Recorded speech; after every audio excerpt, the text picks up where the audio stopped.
It is Wednesday night in East Lansing, Michigan. Come on in, gather around, gather around, gather around. My name is Jim Comparoni, publisher, SpartanMag.com. I'm going to talk Michigan State football, basketball tonight. A lot of basketball. Thanks for waiting. A little bit late out of the blocks, but I was getting some video together and some other things.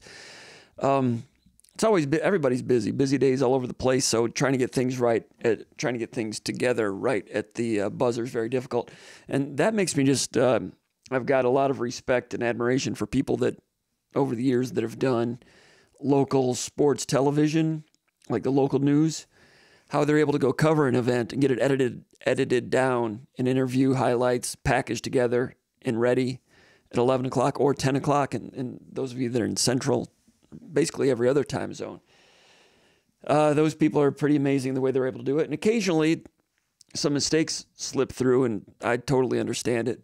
But those of you that are in the in that industry, hey, thumbs up to you. You guys do a great job. I'm just primitive with some stuff around here. We're just a talk show, a YouTube talk show, SpartanMag.com. My name is Jim Comparoni, publisher, SpartanMag.com. Come on in, gather around. It's Wednesday night, East Lansing, Michigan State coming off, what, a 78-71 loss to Iowa last night in Iowa City. We talked about that on the SpartanMag.com VCast last night at courtside. Paul Konendijk and I, you can go over there in this channel and check that out. We talked about it afterwards. Came home last night, wrote a couple things on the message board over at the Final Forum message board at SpartanMag.com about that game, the team, and again earlier today at the message board. And late last night, rewatched the game, got some clarity on a few things.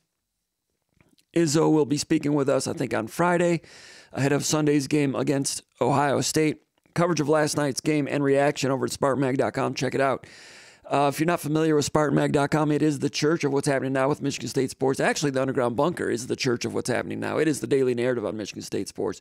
SpartanMag.com been covering Michigan State sports, football, basketball, recruiting since the outset of this very internet, the World Wide Web as it used to be known. SpartanMag.com has been around from the beginning. Had a lot of fun with it. It's grown over the years. We appreciate all the longtime subscribers and the most recent subscribers. We certainly do. If you want to become a SpartanMag.com subscriber, $1 for a month. Go over there, check it out. We think that you will like it. Meantime, if you feel so compelled, give us a like here on the channel, subscribe to the channel, and we will hope someday you'll become a Magger if you're not one already. Those of you that are already Maggers, thank you for your support. What we do over at SpartanMag.com, the Underground Bunker message board, is we invite people to post questions pertaining to Michigan State sports, and we will answer those mailbag style. We will also open up the phone lines at some point, I think around 9:30, 9:40, something like that, for a little while. Might do some film study tonight.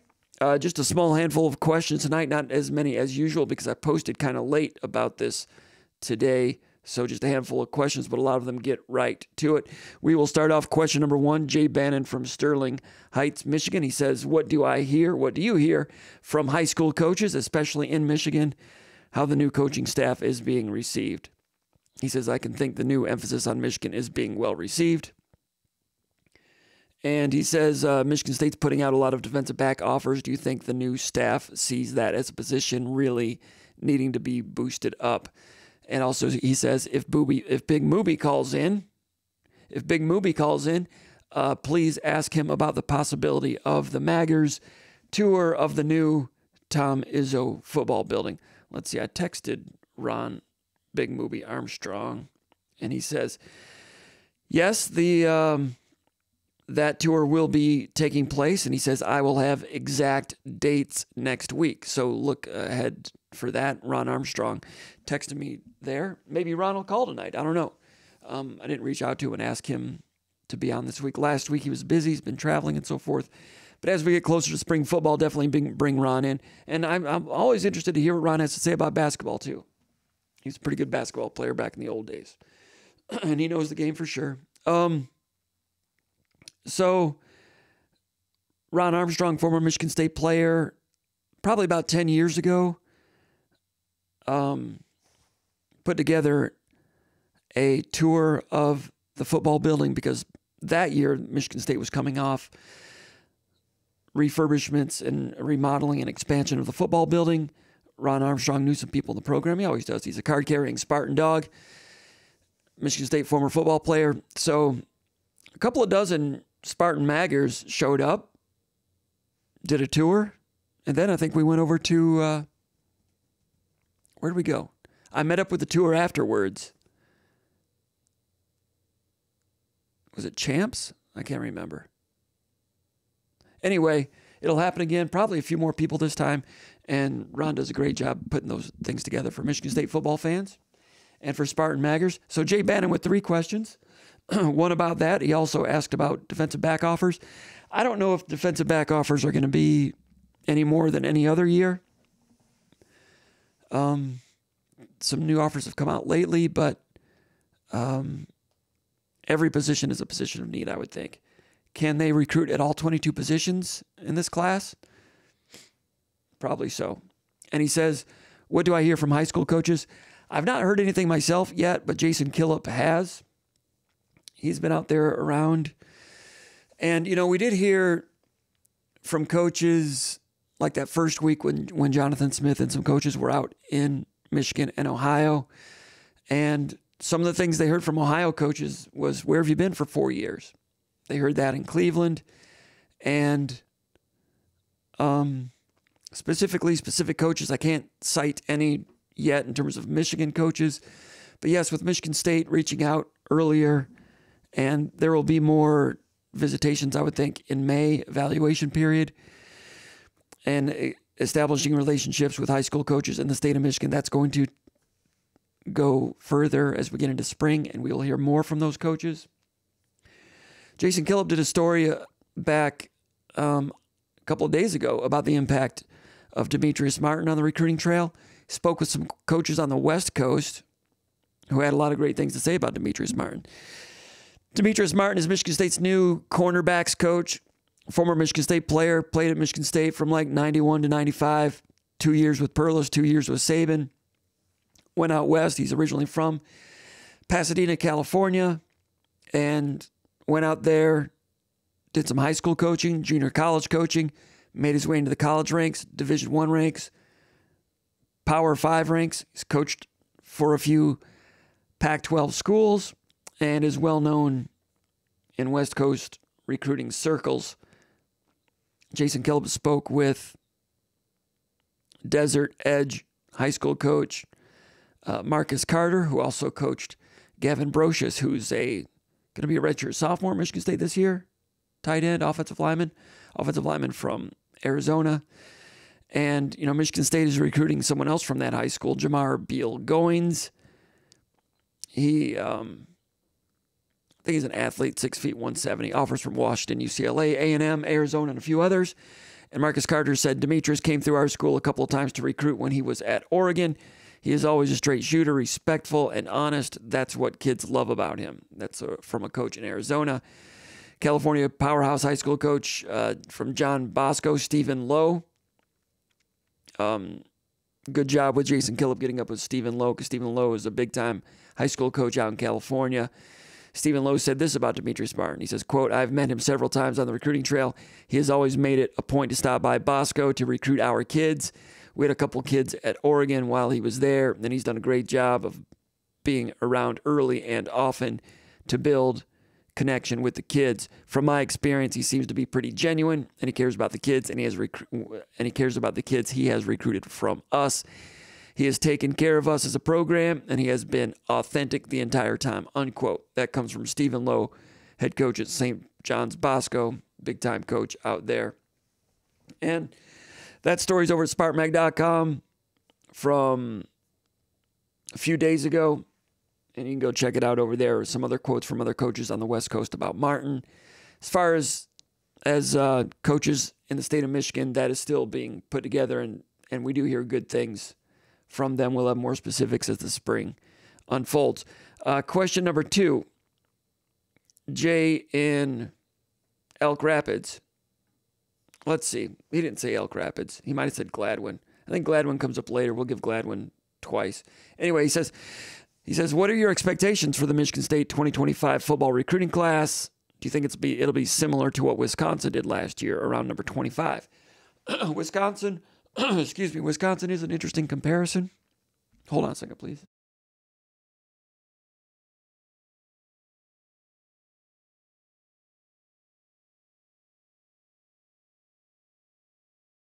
Wisconsin is interesting because that would be the first full year that they had with the new staff at Wisconsin. I think that'd be maybe congruent with what Michigan State might do.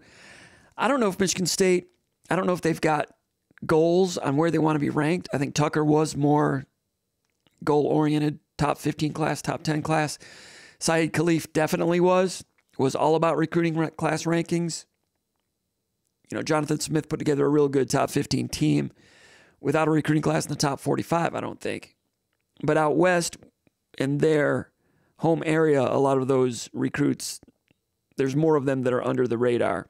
I know that, well, I've heard from people close to the program that the new coaching staff has been pretty enthusiastic and impressed by the potential recruiting pull that they think Michigan State has and can have.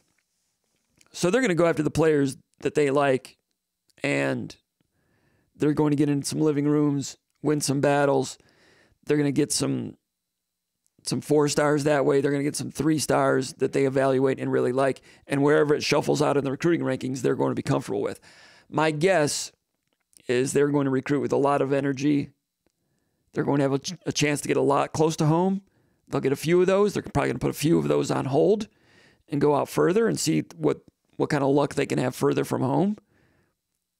And then they'll have a better idea the next year what they're capable of.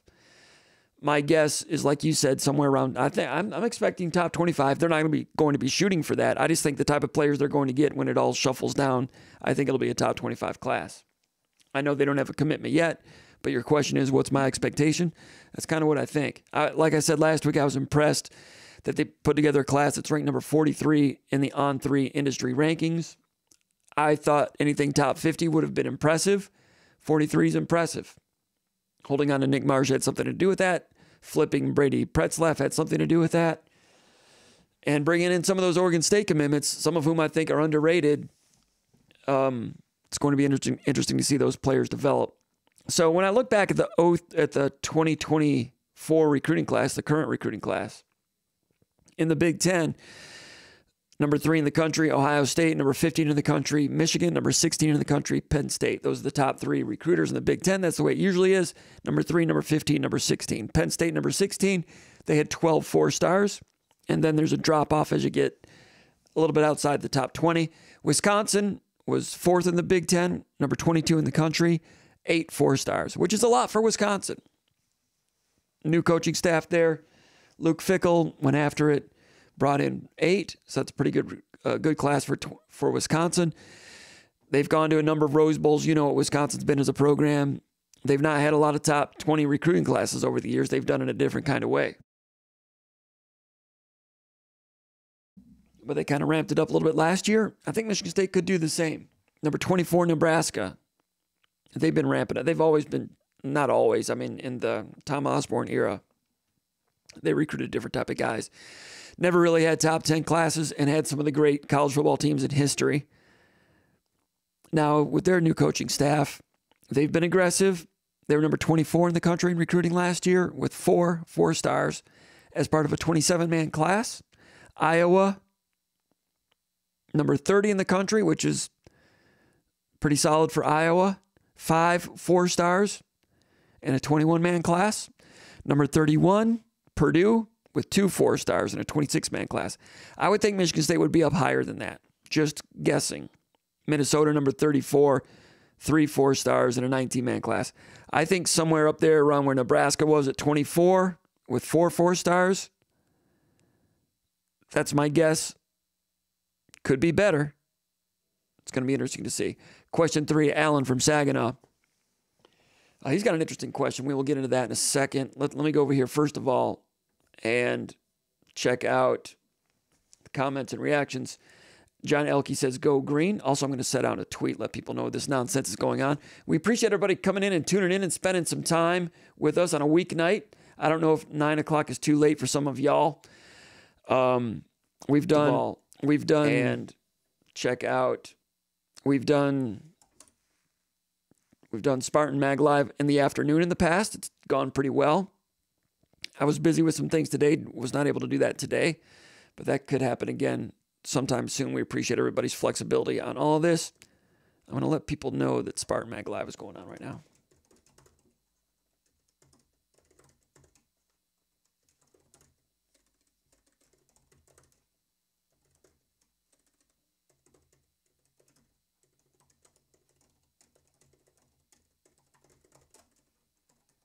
Catch us. Yeah, like if I had a real life producer, that person wouldn't be doing this. But hey, we're primitive here. Thanks for hanging with us. Over here, John Elke's checking in first. Says go green. Eric M checking in from Roswell, Georgia. He's in the starting lineup. That's right. Eric M says, put me in the game, comp. Eric M, you will be in the game. Good job. I like his attitude. First one here, last one to leave. Eric M can make the team. Steve Meyer says, I'm in the lineup first time. The Untitled Beer Ranking Show says, what's up, everybody?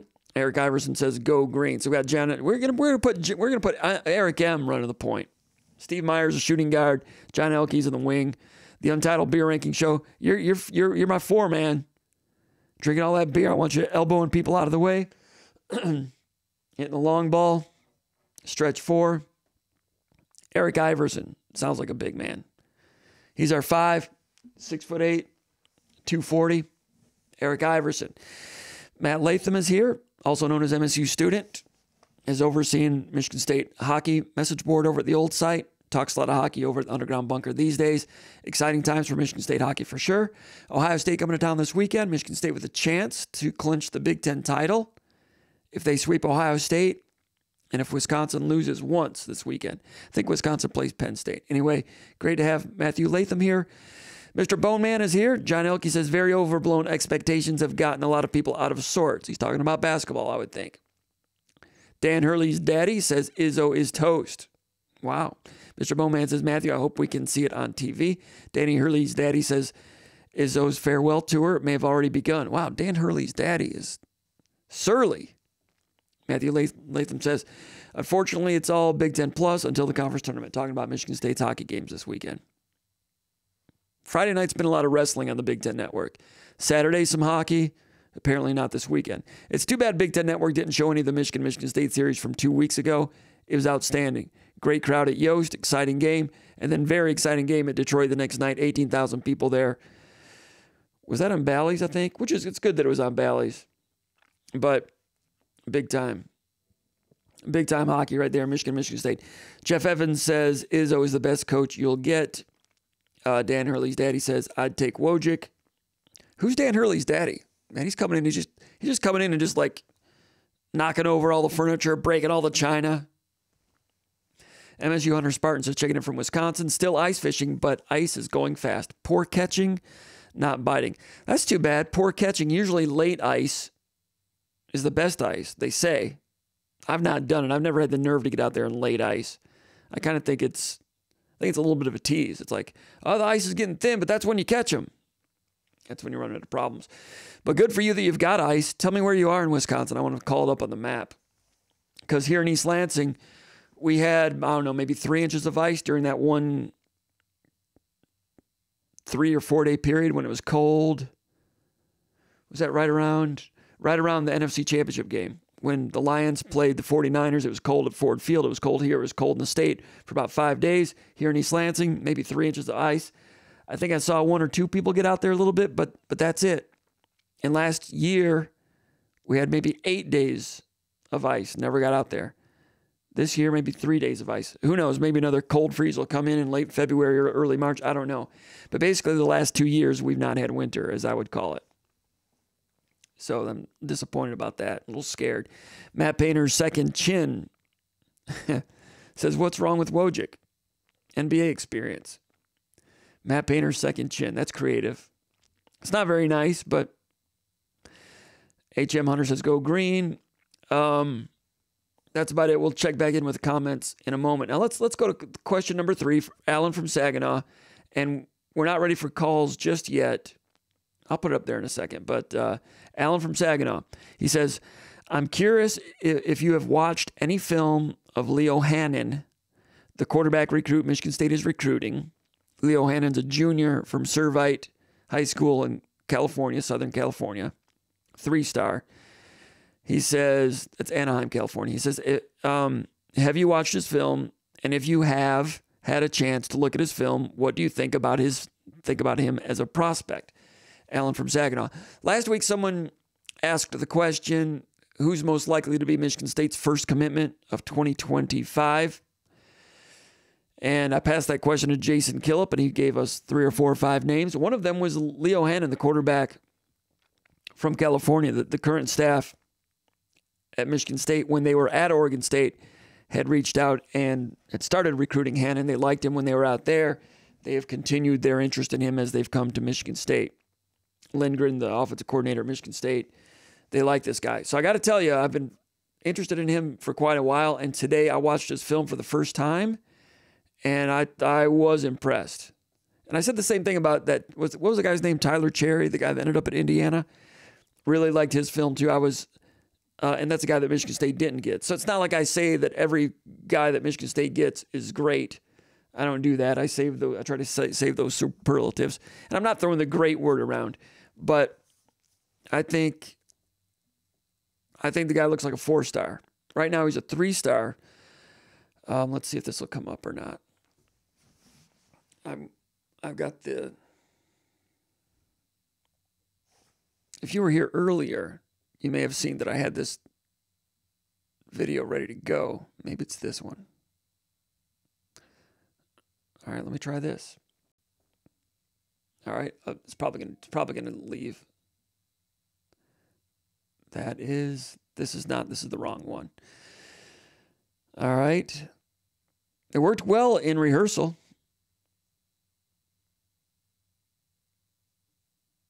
I think it's this one right here. Here we go. This is him, Leo Hannon. All right, this is about 60 yards in the air with a little flip. Let's watch that again. You'll see some arm strength. You'll also see some zip, some short, sharp release. I think that's about 60 in the air. Good touch on the deep ball. Here we get the little sidearm. I'll bet this guy plays baseball. Watch this little pump right there. Gets that lurker robber guy on his outside heels. And a little Matthew Stafford Mahomes sidearm flip. You're starting to see more of this from young quarterbacks, and this guy's got it. 6'3", 6'4". Watch a little sidearm flip. Pop. Just a little pump. And I mean, this is pretty good, y'all. Pump. Moves the rat out, and just a little zip on a line. Little sidearm flick. Here's another one going deep. The receiver in the left of your screen, he's going to drop this one in the bucket from about 45 yards in the back of the end zone. Doesn't break stride. Boom, right there. I've not seen all of these. There's that little sidearm flip again. I think we're going to watch this one again.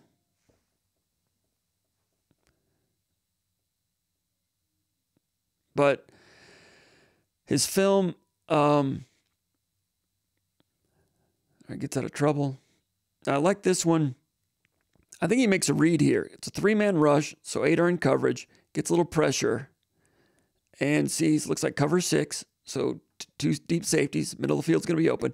But he's being pressed out, so he knows middle field's going to be open. He's going to signal right here to the guy at the 20-yard line, putting his hand up. And he's like, yep, middle field's open. The right safety is going to be occupied in the cover 2 half of the cover 6. And sets his feet, flip, 50 yards in the air. That's 50 yards. He's throwing that from the 45-yard line. So it's a read. It's on the run. And it's arm strength. All right, pressure. Gets out. Signals. Boom. That's some impressive stuff.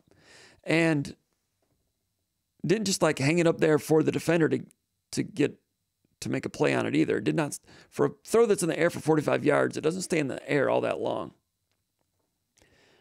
Arm talent. Leo Hannon.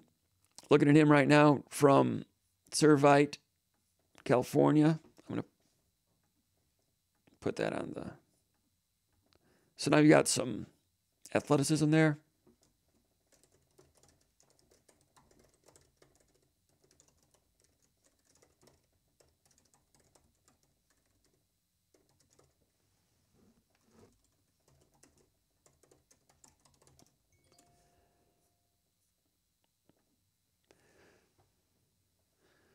Let me rewind this a little bit. I've got some other thoughts on some of these. This is touch. We saw that one. Mobility, change direction. Not a statue. Touch, throwing him open man to man, throws him open.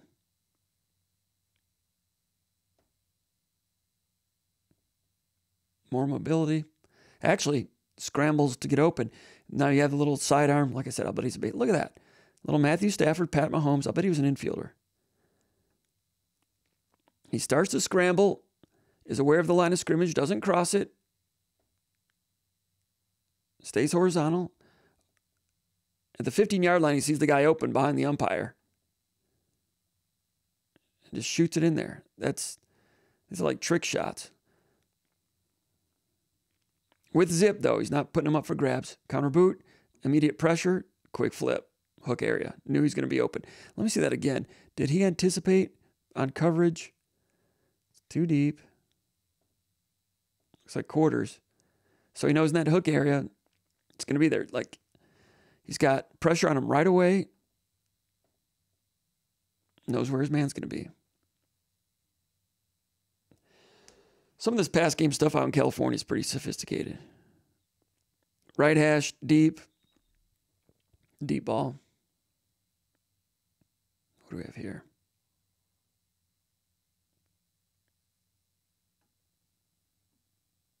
On the drop, his head's going to go to the left, left, left. The head was to the left for a second. It's over there now at pre-snap. Still looking over there. Executes a fake. Right. His head was over to the left and comes back to the right. Zip, accurate. Started to sprint out. Got pressure. Turns it into a run. Athletic enough? I'd say athletic plus. Steps up in the pocket. Scramble to throw across his body. Won't be able to do that a lot in the next level, but talent. Climbs it. Good speed to the pylon. Takes a hit, goes in. RPO. Baits the overhang. Got the slant. Quick feet again. Watch him get his feet under him. Feet. Man to man. Quick flip, touch, throws him open.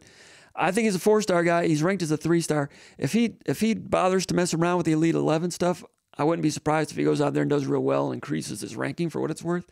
Some more RPO right there. Sprint out. Makes people miss.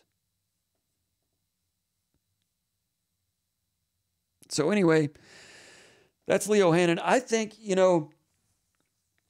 I'm not Gil Brandt by any means. Now here he is again getting horizontal. Oh, that's that play we saw earlier. I think it looked just like it. Yeah, we've seen these before. No, same game, same angle, but different play. Some of these I've seen for the first time. Others I've already seen. Low snap. Lets it rip.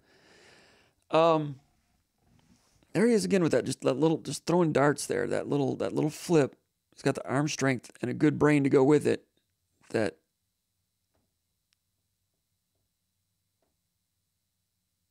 just very little throwing motion, and that ball gets there. That one took a little bit off, but some of those other ones where he just flips it, there's zip on it.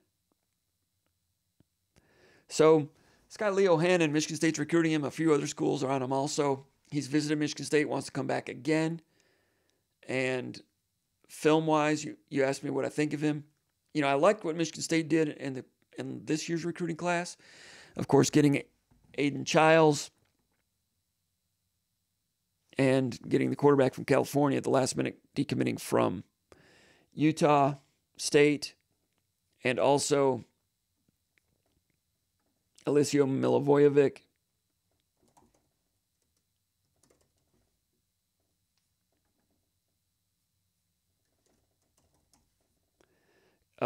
I thought Michigan State did well to get those guys to flip. One from Utah State, one from, where's Milivojevic? Ball State, I think. And, hold on. And Rylan Jesse, the other kid out of California. I thought Michigan State did well to get those guys and to manufacture a recruiting class But these guys,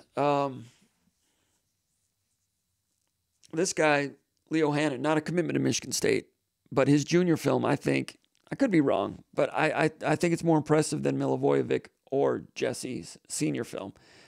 And I liked Milivojevic's a little bit better than Jesse's. I could be wrong. Milivojevic, really good accuracy. And that could change, that puts you over the top if you have great accuracy. And he may have great accuracy. We'll wait and see. This guy's film, in terms of arm strength and some of the quickness of the releases and so forth, I think it's more impressive and would rank higher possibly, but I would want to see an entire game. I want to see the incompletions too. I want to see an entire game. Haven't seen that yet. But at first blush, I think this guy's a 4-star. Doesn't guarantee he's going to play like a 4-star in college, wherever he goes. But when I turned on the film, it was better than I was expecting. I don't know what I was expecting. I was expecting a 3-star film. I don't think it's a 3-star film. I think he looks really good. I don't know if you guys would agree with that also or not. Let's go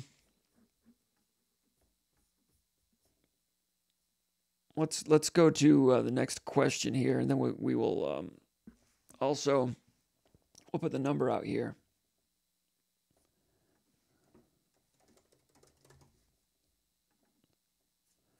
Number, where's that? That's not it.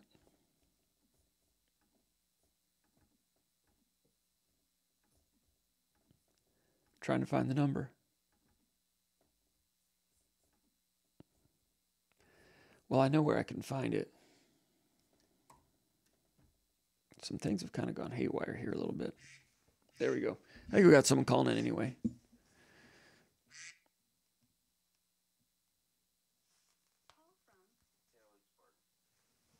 I don't think we're plugged in. You know what?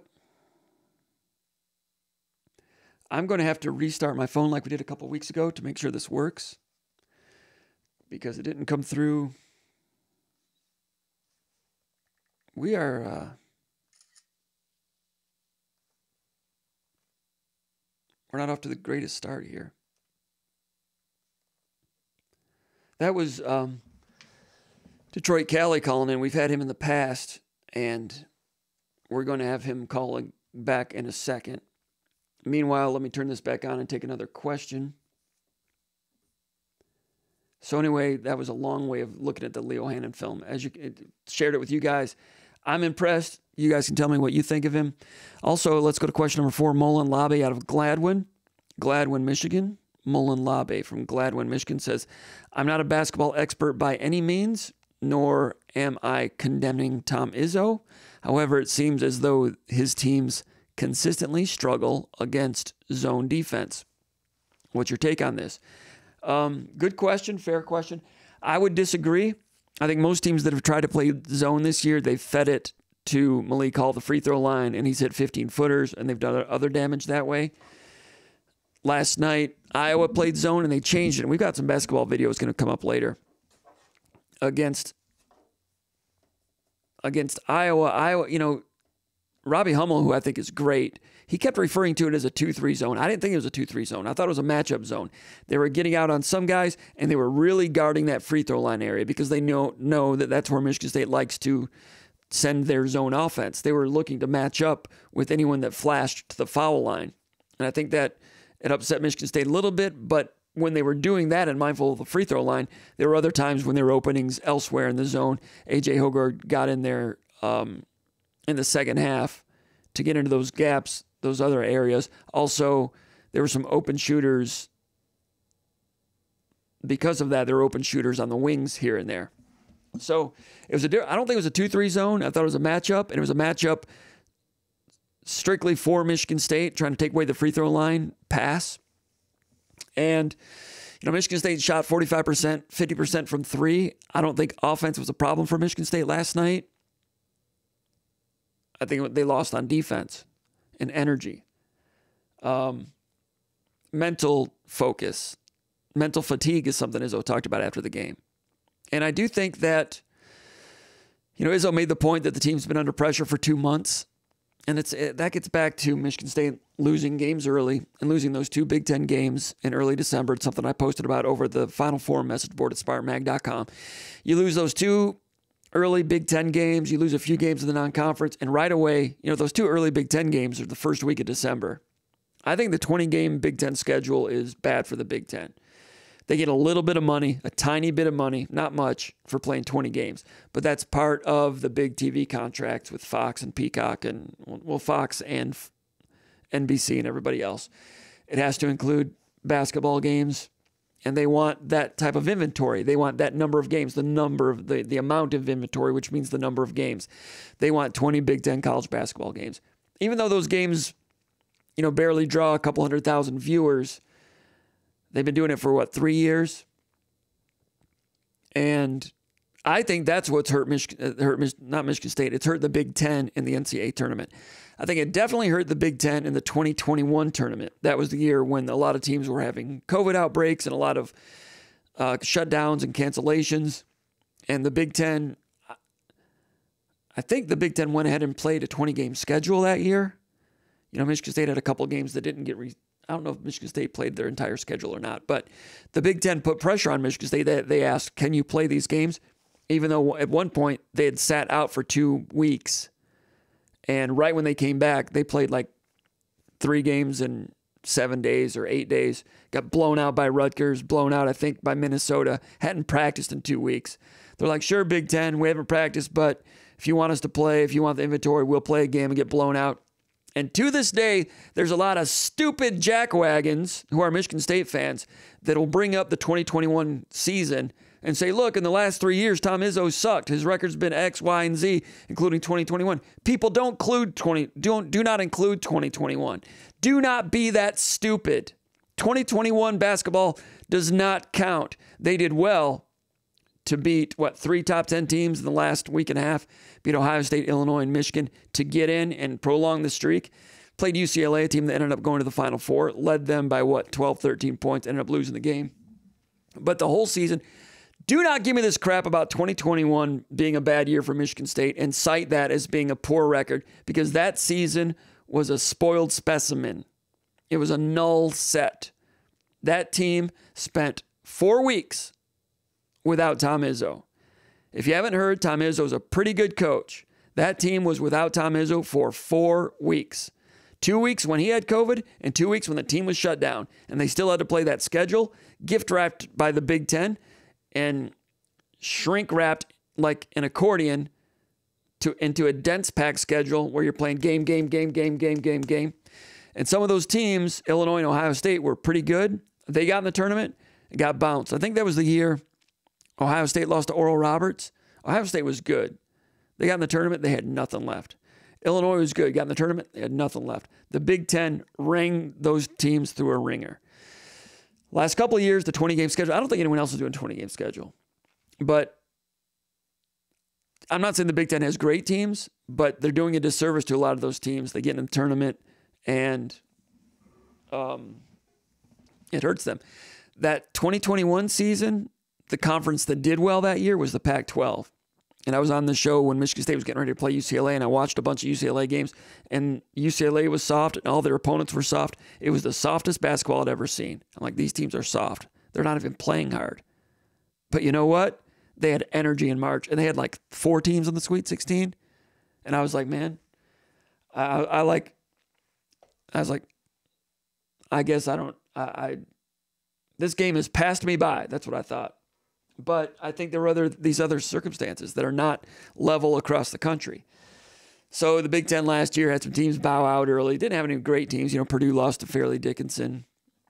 Choked that one away. But the 20-game schedule does not do the Big Ten any favors. And for Michigan State this year, they lose those 2 games in early December. They're 0-2. Boom, boom. Now it's December 10th, and you're already behind the 8 ball a little bit. Then you play Baylor. You're in a must-win situation on December 9th. They play great that day, win that game. But losing those games paints themselves into a corner. And it puts them in a pressure situation. They've responded pretty well to that pressure in a lot of ways. But then they come back from the holidays in the first week of January. They win one and they lose two more. Now they're 1-4. So starting on January 6th, painted into a corner behind the 8-ball, whatever metaphors and cliches you want to use, they were in semi-must-win situations in early December and early January. And like Izzo said earlier this week, or he might have said it last night, I get them mixed up. He said, you know, we've been under pressure for a couple of months. We've had it before. We've reacted to it. It's not new to us. That's one thing. Yes, they've played under pressure for 2 months. That's tough. That will wear on you. At some point, the adrenaline dump is going to hit you. So the pressure's been that they've had pressure on them because of those losses early in the year, because of that damn schedule. Early December, you shouldn't be playing at Nebraska, shouldn't be playing Wisconsin. Wisconsin was good back then. Wisconsin was in pure midseason form in early December. Older team, they run their system, they were solid then. And we said on this show, watch out, because Wisconsin sometimes peaks early, and you've seen that's what they're doing now. They lose to Wisconsin and Nebraska early December. They should be playing Georgia State and Nicholls State the first week of December. And they should be winning those games at home, not traveling, not losing, winning by 20, and Xavier Booker gets 20 minutes, and Cohen Carr gets 20 minutes. That's what you do in early December. Not play Nebraska and Wisconsin in early December. They moved those games to early December because there were complaints from the coaches that the 20-game schedule in the Big Ten, the xylophone effect, accordion effect, sorry, I get my instruments mixed up, getting a little excited here. The accordion effect of a 20-game schedule was too much of a dense pack, so they expanded it and played a couple games in early December. That was the solution.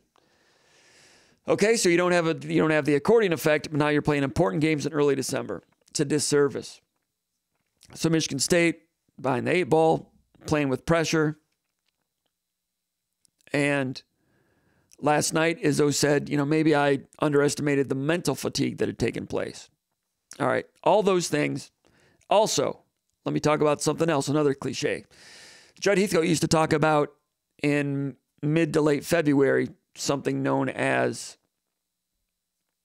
the dog days. I mean, you've heard of dog days in football, late in training camp in late August. It's hot, 3 weeks.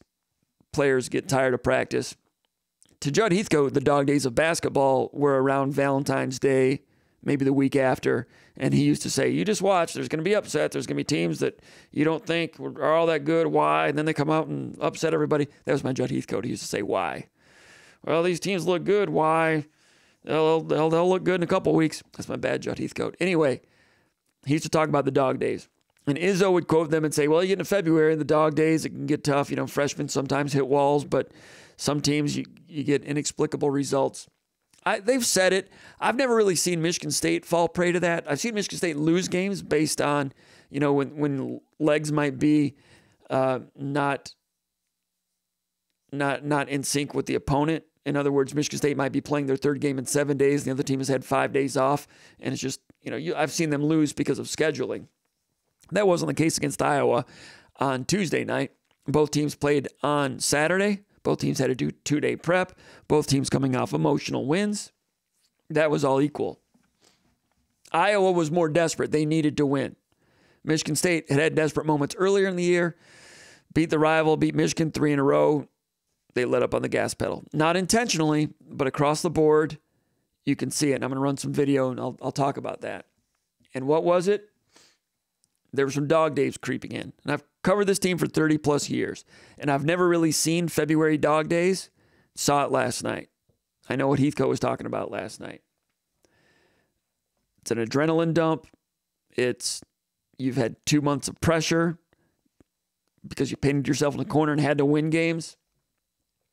It's like, I mean, it's a different level, but it's like when the Lakers played the Indiana Pacers in the NBA mid-season tournament. They went hard after that to try to win so that some of the lesser players on the roster could make some bonus money. The Lakers and Pacers did. They won the mid-season tournament, and then for the next 3 weeks, both teams were like, blam. Adrenaline dump. Michigan State, last night, part of it was adrenaline dump. And am I concerned about Michigan State? We'll get into these questions. We got some questions coming in on some of these things. I'm concerned because they're having trouble harnessing a level of consistency. That's what Izzo's been calling for. The personalities. Hogard is the leader, but he gets a little foggy. Excellent players, had some excellent moments at Michigan State. I've got a lot of respect for him in a lot of ways. Izzo's been trying to get him to be that every day, every game leader. And he's a guy with a voice. They've been trying to rewire all his voice to be the proper type of good cop. Been trying for 4 years, and it kind of wavers. And last night it wavered a little bit. Now, he gave good effort on defense, but there's just a couple of things here and there. And also, Akins and Holloman and Walker, just little 1-second vacations. Guys that normally play hard, dog days. Izzo was complaining about the big men getting beat repeatedly. We will talk to Izzo on Friday. I suspect when he watches the film again, he'll be more upset with some of the defense by the guards. Now, he was upset with some of the guard defensive assignment busts immediately after the game and talked about them, and we'll show those here in a second. And he knew about those, but I think when he looks at it, he'll see it even more in transition defense, places like that. The Michigan State that played last night, Iowa was good. They played with desperation. They were sharp. Also, Iowa, they're 8-8. They're back in the NCAA tournament conversation, number 2 in the Big Ten in scoring offense. There's something about Iowa that matches up well against Michigan State. Something about, Izzo's a great coach. Everybody knows that I think that about him. But McCaffrey gives him trouble. There's horses for courses. Ken Norton gave Muhammad Ali trouble for some reason. Ken Norton was not great. Ali's the greatest of all time, but Ali could not beat Ken Norton. Well, he beat him twice, but really all 3 were close. Could have given all 3 to Norton. But McCaffrey runs some tricky offensive stuff. Does some good things. And they don't turn it over a lot. And if you make a little mistake, the transition is on you real quick. Now, McCaffrey's good. All-time leader in wins at Iowa. Did real well at Siena and NC Greensboro and Iowa over the course of 25 years. He's been in the tournament, I think, 8 straight years. Or 8 times. And he's never gone to the fill in the blank. He's never gone to the Sweet 16. Very good coach. Good offensive coach. Good career. All-time wins leader at Iowa. Not gone to the Sweet 16. People, the Sweet 16 is sweet. Michigan State fans have had so much sugar, they're getting basketball diabetes. So much sugar from the Sweet 16. Sweet 16, let me tell you about the Sweet 16. And well, that's a question that'll come up later. I'll jump to that question right now.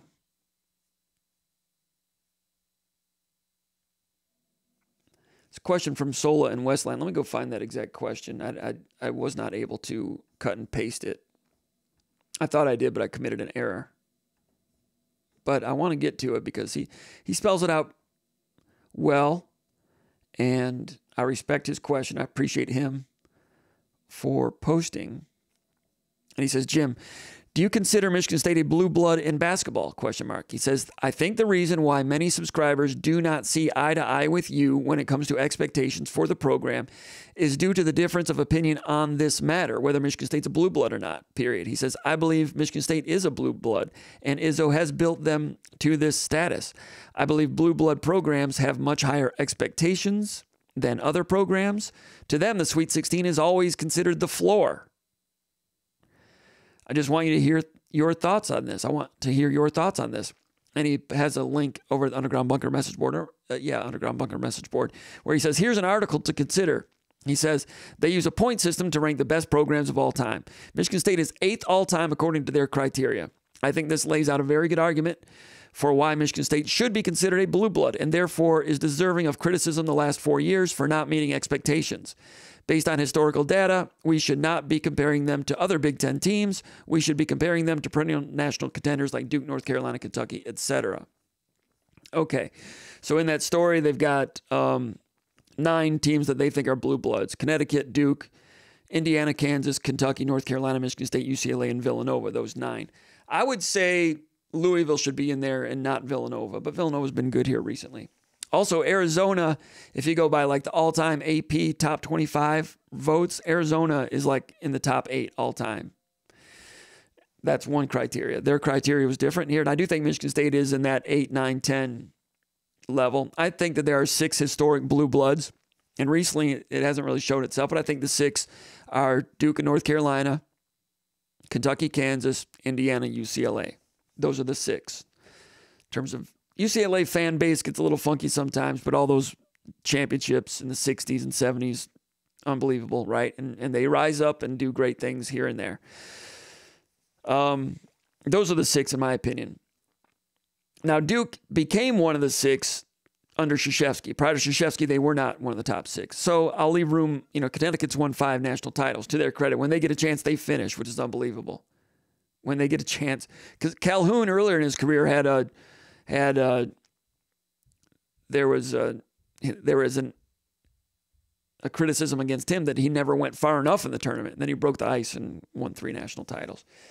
So Connecticut can't argue with the 5 national titles. So your point is, if you're a blue blood, you should not. The Sweet 16 should be the floor. The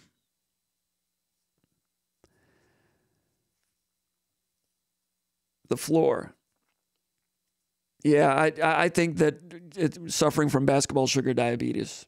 Sweet 16 diabetes is what's going on here. If I can steal a joke from Jake LaMotta, who said he fought Sugar Ray Robinson so many times he came down with diabetes. Not to make light of that affliction, but a little too much sweetener. Sweet 16 is a big deal. And Sola from Westland, I want to ask you this. There's 16 teams out of 350 that make the final 16. There's 350 college basketball teams, give or take. 16 of them, the final 16 out of 350. If Michigan State football ever makes the college football playoff top 12 compared to 125 Division I football teams, not quite congruent, but you get my point.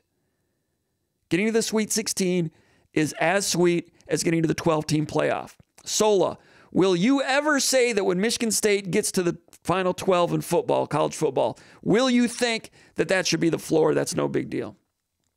Now, I know what you're saying. It's different. Michigan State is not elite blue blood in football. That's right. But it's the same thing.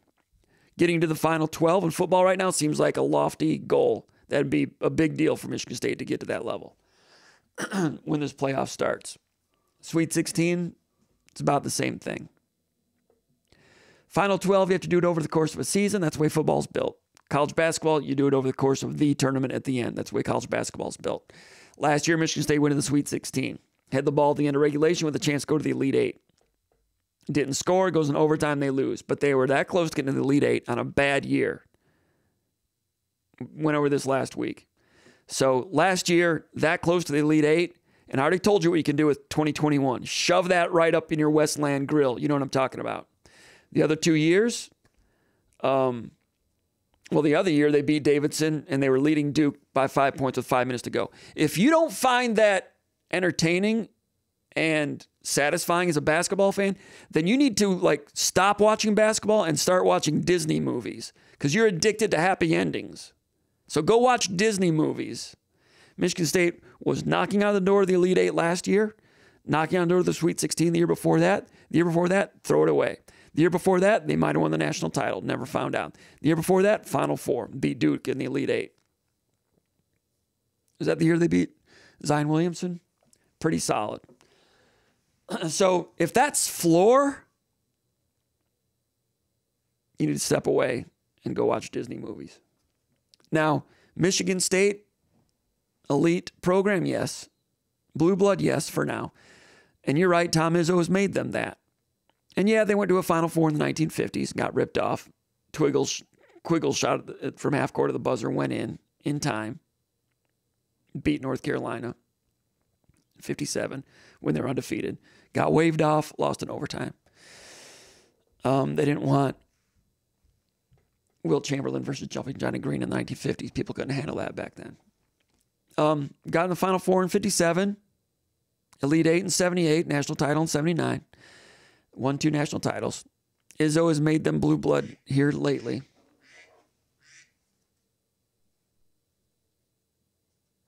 Call from Cali Spartan. To accept, press 1. To send a voicemail, press 2. All right, we got Kelly Spartan. Kelly Spartan, I'm going to put you on hold for a second while I finish this thought. Now, Michigan State. Okay. They've become a blue blood based on that criteria lately. They've become elite. Tom Izzo is elite. Michigan State, we'll have to wait and see what happens after Izzo, whether they are elite or not. It's going to be very difficult. I saw some people talking about disappointment that Michigan State's lost 5 out of 6 to Iowa, as if that's some shameful thing. Okay, losing last night might have been shameful. The previous couple of years, Iowa had a pretty nice run. We had Luka, what's his name, and the Murray brothers. Good teams that bounced around the top 15 quite a bit, top 20. Iowa was pretty good the last couple of years, and they registered some victories over Michigan State. And there's some Michigan State fans who think that's shameful in some way. Let me tell you something.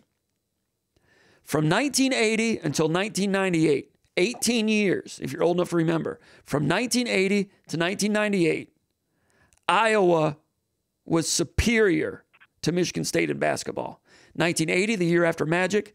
Now, 1990, you had Steve Smith. They were good for a couple of years. 1986, Skiles had a good year. But until 98, Izzo's first year in the tournament. From 80 to 98, Iowa was better, flat out, than Michigan State.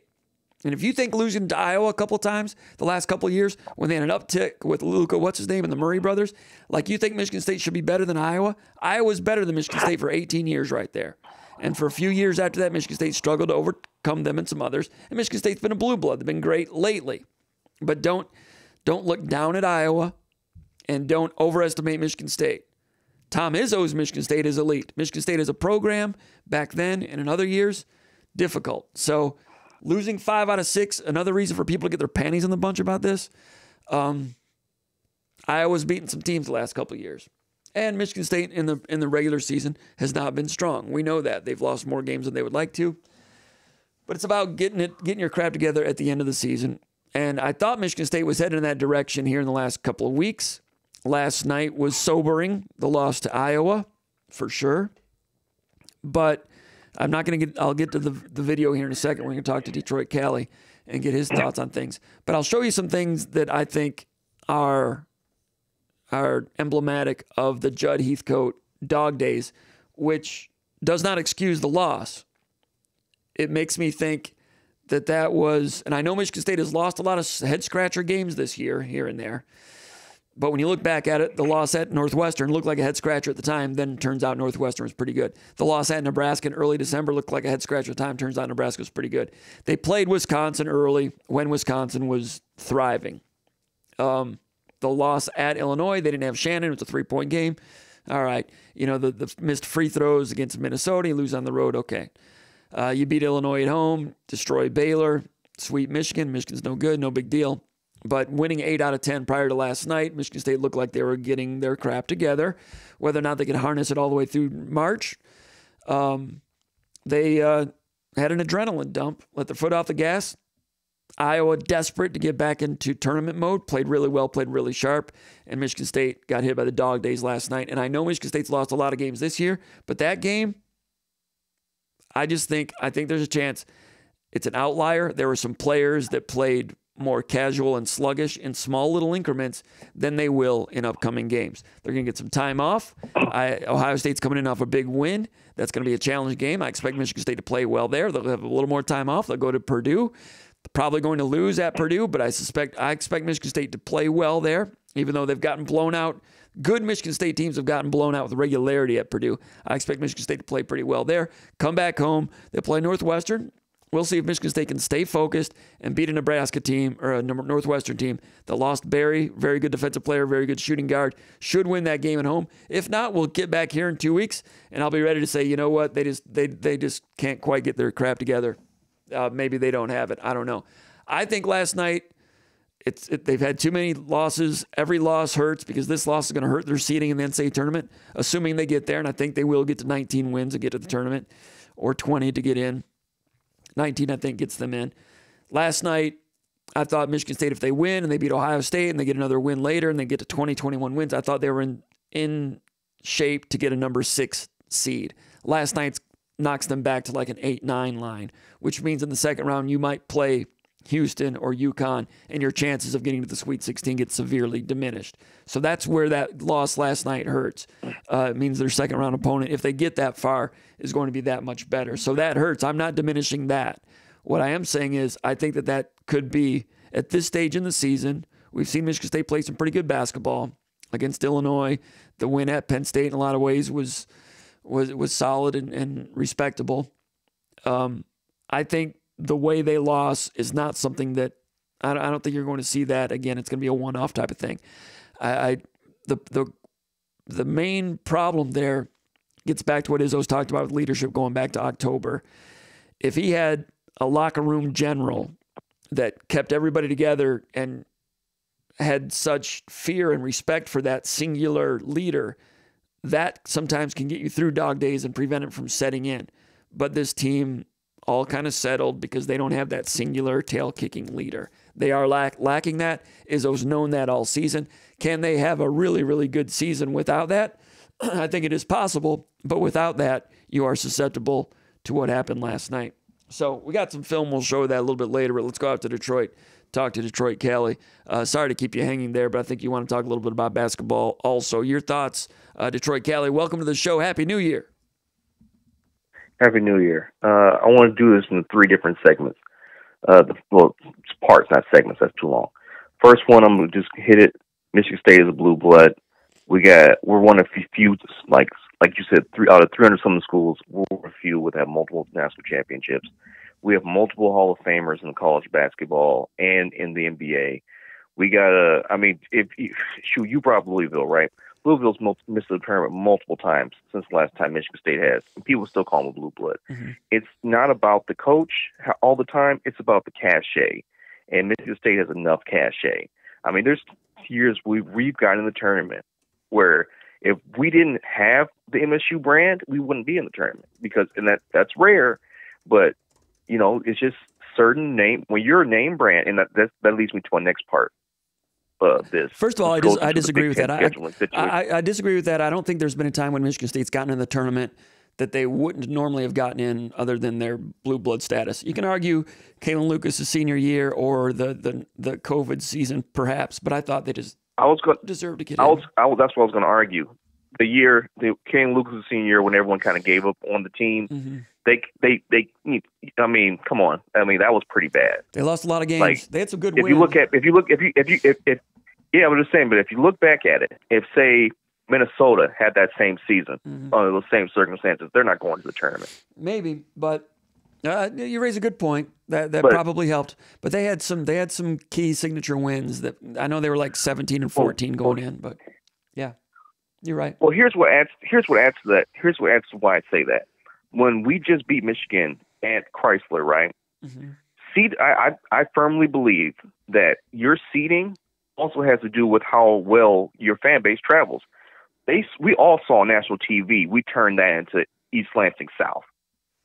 So people take that stuff into account. They're selling tickets. You're selling eyeballs.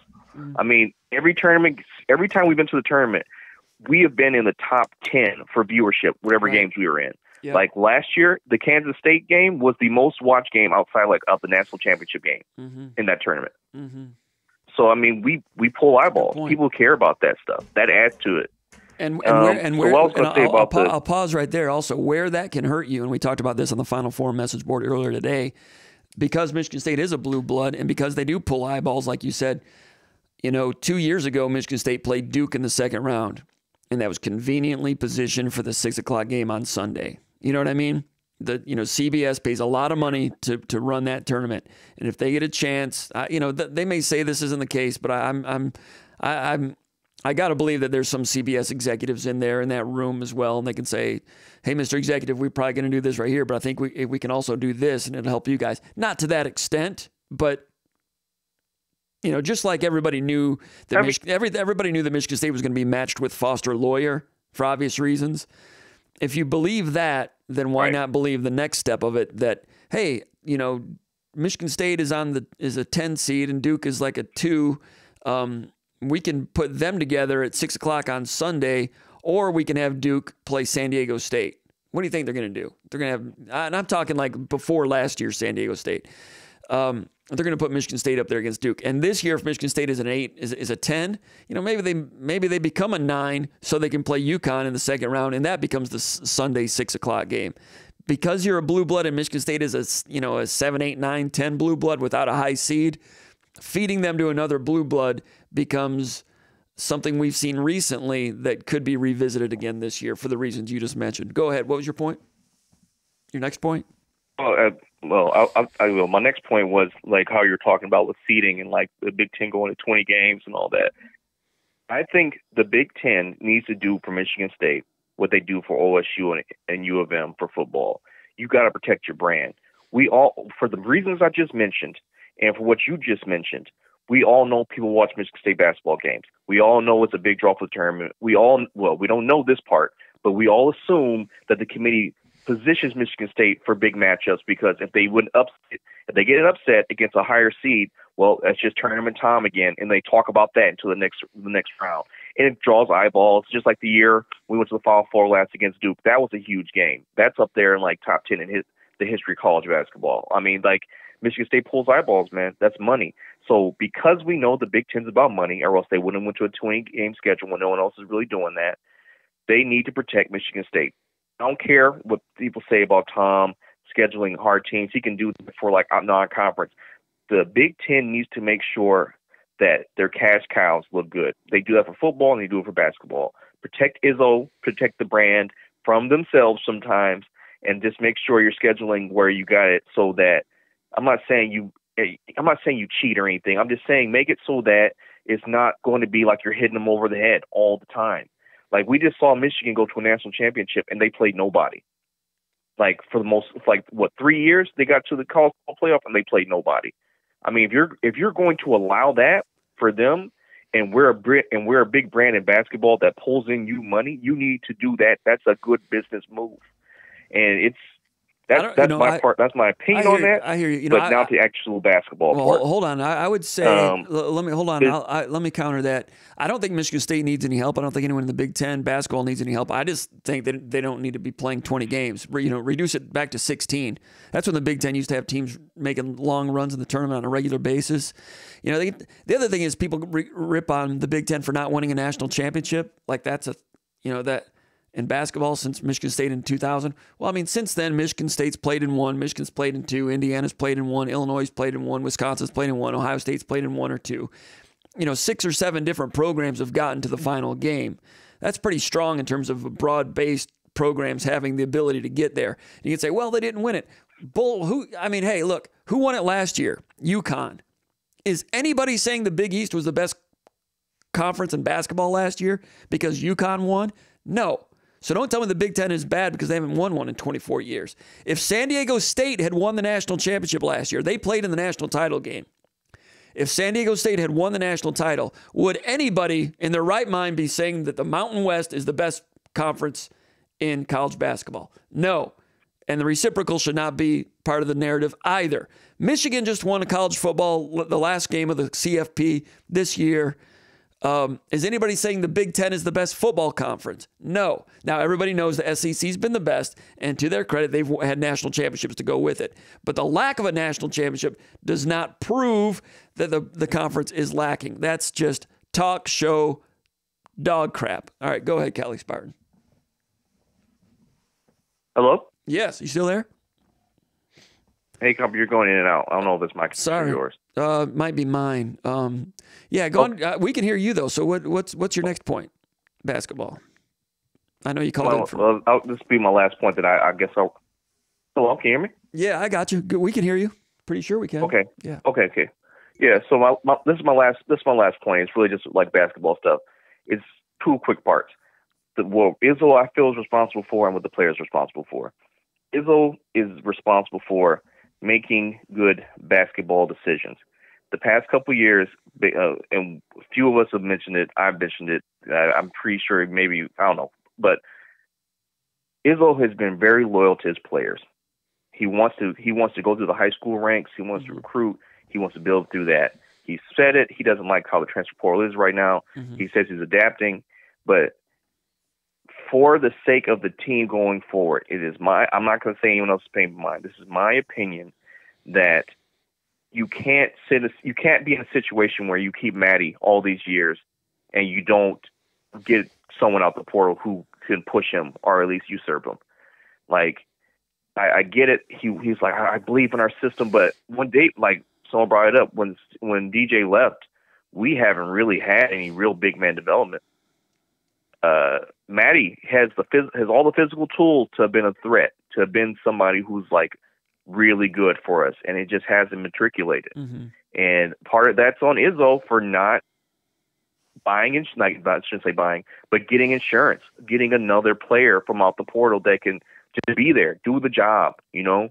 And I'm not ragging on Matty. I understand he went through a lot of things this year, so I'm not saying anything about him as a person. I'm just saying Izzo's responsibility is to make sure we have the pieces just in case things don't work out. Because you see somebody play for a year, they don't go where you think they're going to go. You gotta get somebody else to back that up. And in terms of what the players are responsible for, we all know we don't have a real leader, a real dog on this team. I watched Malik Hall in his interview after the game for Iowa, and he looks the same, like win or lose. He's just kind of like, I understand that's his personality, but it's just infuriating when you just see the same plastic look. Like it's just no energy. You see AJ talking, like he just kind of like he looks upset that he lost, like the team lost, but it doesn't look like he cares that the team lost. Like there's no one, I haven't heard about any players only meetings. I haven't heard about players getting in fights with each other over like play. I mean, you hear about like AJ talking about people on the court, but I mean, that's on the court. Like you don't hear anybody pulling anybody for extra practices or, I mean, stuff we used to hear about a lot when things didn't go well. We heard players getting mad and people pulling each other in and getting extra practices in. It's none of that. It's just like people going through the motions. And I just pray and hope that after this season, we either get somebody in or Izzo takes it up as a personal responsibility that he just does whatever he has to do to get that back into the program, because that's gone. We haven't had that in 5 years. And that's just my opinion about it. That's all I got to say, Comp. Back to you, man. This is a great show. Listen. All right, man. Appreciate your thoughts. Thanks for calling in. Really appreciate it. There goes Callie Spartan. Thanks for calling in. I'll put the number up if someone else wants to call in as well. We just have a few more questions to go over.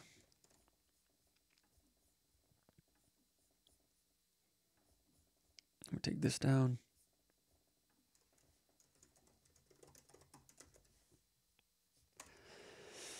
I know it's late. A lot of people might not be wanting to get on and talk some basketball, but that's what we're doing a little bit. So let me run this video a little bit. I talked about it a moment ago, and let's go ahead and see what we've got here. I want to go over the Iowa's 15-1 run, and that's when Izzo said that he said it looked like quicksand. That's how Izzo described it. And I've got, Michigan State had played well. They're up 27-24. They were shooting well from three-point range. But here late in the first half, quicksand starts setting in. Now here on this play, it's a ball screen at the elbow. You got Tyson Walker and Booker. Booker is getting screened. Now it looks like Walker, they play ball screens a number of different ways, and everybody has to be on the same page when a ball screen is happening. It looks like Walker is going to play through on this. He's creating space for Booker to go through. Instead, Booker gets screened. Let's go and see what Malcolm Jones has to say here. Hello? Call from Malcolm Jones. To accept, press 1. To send a voicemail, press 2. I'm trying to accept it. It's not really working. Malcolm, I hear you, but the phone is not working for me. Malcolm, can you hear me? Call from. Hey, Malcolm, I tried to take that phone call, but it didn't work for me. Anyway, you see Tyson Walker extending his arm here on this screen, which makes me think that he's trying to create space and back up to let Booker go under that screen and catch up to 22 McCaffrey at the middle of the free throw line at the nail. But maybe Booker didn't get the word that they were supposed to go through on this. They go through on DHOs, dribble handoffs, a lot. Ball screens, they might hedge it or feather it or up and under. They don't usually go through on them, but maybe they were going to do that when it's a 5-1 ball screen at the elbow. I don't know. I don't know what the game plan was. It's like you don't know in the huddle what the huddle call was, but it looks like Walker and Booker are not on the same page here. So Walker doesn't get over on that screen. Robbie Hummel thought that Walker didn't get over. And initially, I thought that this was lethargy on Walker's part, but I think the more I look at it, I think it was a miscommunication. But some of that is quicksand. You know, it might not be a leg thing. It might be a mental focus, same page thing. When Izzo now, you see Walker here. Watch Walker's reaction. So it goes through. It's a miscommunication on the ball screen, scores, and a foul. Now watch Walker here. Walker like droops and like hand toward Booker and kind of slumps and looks to the bench and slumps. I think that's a miscommunication between Booker and Walker. Nothing against Booker, good player. Everybody knows what I've been saying about him for a long time. He's got ability, but he has a long way to go. A play like that is a play that is an example of not being on the same page. You can say, well, he's not played enough, but even in practice, it's hard to rely on him with things like this. Cohen Carr the same way. There's a lot of sophistication with what you do on defense to be on the same page to guard things like that. And that sprung a leak right there. Not a physical problem, but a mental problem. All right, so now they're going to press. This is the 15-1 run. The press was effective in shortening Michigan State's shot clock. I don't think Michigan State had any turnovers via the press, but they work it up the clock, work it up the court, three-quarter trapping press. Doesn't create a turnover, but the shot clock is down to 20 now.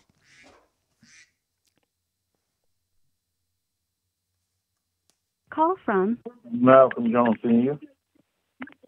To accept, press 1. To send a voicemail, press 2. Malcolm, I apologize. I'm hitting number 1 and it's not working for me. Usually this was the first time this has ever happened where it's not worked. So I apologize. We're not going to be able to, we were able to get Call from Malcolm Jones Sr. So Malcolm, we're not going to be able to take any calls. I'll go ahead and take that down. It looks like it's not working. So anyway, let's get back to the film study here. If you guys are into this, the press didn't cause any turnovers, but what it did do is it left Michigan State with a short shot clock, which is effective. Now they're down to 20.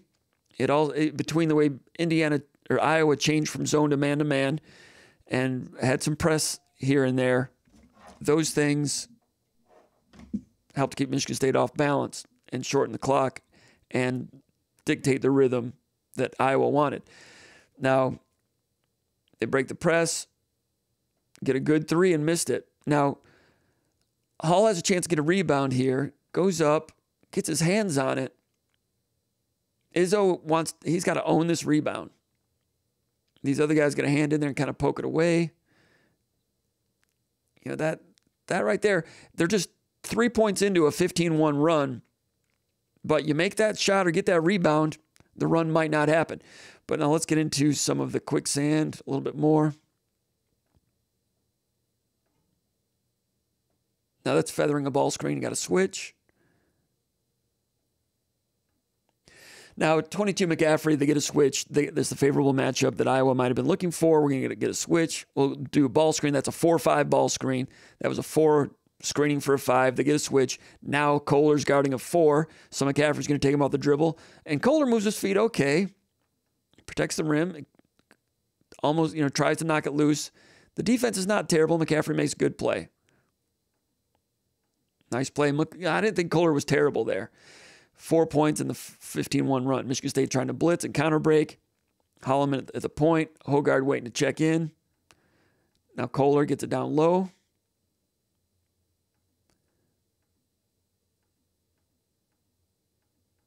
Inside out. Get another pretty decent 3-point look. Michigan State shot well from 3 all night. Didn't hit those 2. It's hard to ask for Michigan State to hit those 2, but when Michigan State happens to get, I don't want to say cold from 3-point range, but they missed 2 during this 15-1 run. All right, Michigan State gets back. Now that was decent transition defense at the outset. We're going to see later where Kohler doesn't quite do this. Kohler's sprinting back to the ball's ahead of him. That's probably why. But he gets to the nail, gets to the pack line and finds his guy from there. But Iowa, to their credit, they push it not only in fast break, but the secondary break. I'll say, okay, so fast break's not there. Now here comes the secondary break. It's the secondary part of it. They get right into this double drag screen. with a flare. 20 is going to flare off of there. It's a double drag with a flare. But watch Akins on this. They get back. Akins is on 20. Sanford, the dangerous shooter. You see Akins at the elbow? He's on him. He's on him. He's on him. Double drag. Akins hedge stunt to stop that drive so that Holloman can recover. Now it's recovered. You've got 6 eyes there. You got Malik Hall sagging off McCaffrey. He's there. Holloman is over the screen. He's there. Akins has done his job. Akins right now, you've got a 1 second vacation. I love Jaden Akins. Izzo loved Jaden Akins. Loves him. Good kid, good shooter, good athlete. But here's a little 1 second vacation he goes on. It stopped. Holloman's there. Hall's there. Job is done. Akins hedges, needs to recover. He pauses, forgets to recover. Sanford's open. 3-pointer. My bad. Izzo says the my bads get you beat in March. We can't have any more my bads. Akins does everything right. He's right on Sanford, right on him. Hedge help. Now recover. Instead he stops. That little split second right there gets you beat. Now this is a little bit of quicksand. All right, there stops. That's all it takes. And those are the things that Izzo stamps out as he's trying to, and he's working, like I like to say, 30 games, get your crap together. You've got 30 games to get these type of things together. And Izzo is very, very good at getting these things together. Not every single one of his teams get it together by the end of the year, but a lot of them do. That's why he's got 8 Final Fours in the rafters, taking care of things like these. And sometimes it takes some losses to drive home the lessons. Sometimes it takes some benchings. Sometimes it takes some drama. But that's a my bad. Like I said, it's like they've been herding cats, getting it with some of these guys. So would Akins be less prone to those things if they had a Mateen Cleaves on this team, choke slamming people when they made mistakes, like the way he choke slammed Morris Peterson during halftime of the second round game against Utah in the 2000 tournament? You don't think the Sweet 16 is a big deal? Dude, they were losing to Utah in the second round. Utah was very good, a very good Rick Majerus coached team. Halftime, Izzo went in there, choke slammed Peterson, and everything worked out. All right, Michigan State trying to answer here, down by 5 all of a sudden. Horns, ball screen, switch, ball reversal, sloppy ball reversal, quicksand. Post, double team, eyes, gets it back out. Now, ball going inside. Kohler, they're going to double team on the second bounce, or in the first bounce. Now we got trying to step through it. Turnover. Now, Kohler hasn't played a lot this year. He's getting better. Free throw line, he looks like a guy that's not shot many free throws this year, and he hasn't. I think he's gone to the free throw line twice all season, and he missed 2 important ones in this game. This is the 15-1 run. You've got a turnover. Now, watch right here. Watch Walker, number 2, bottom of the screen. Watch Akins at the free throw line, number 3. It's a turnover.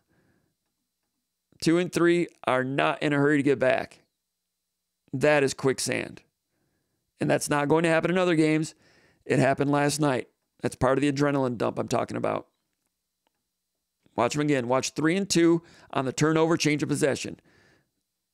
Quicksand. If you're wondering, you don't see Michigan State give up runouts like this, right? Quicksand. Dog days.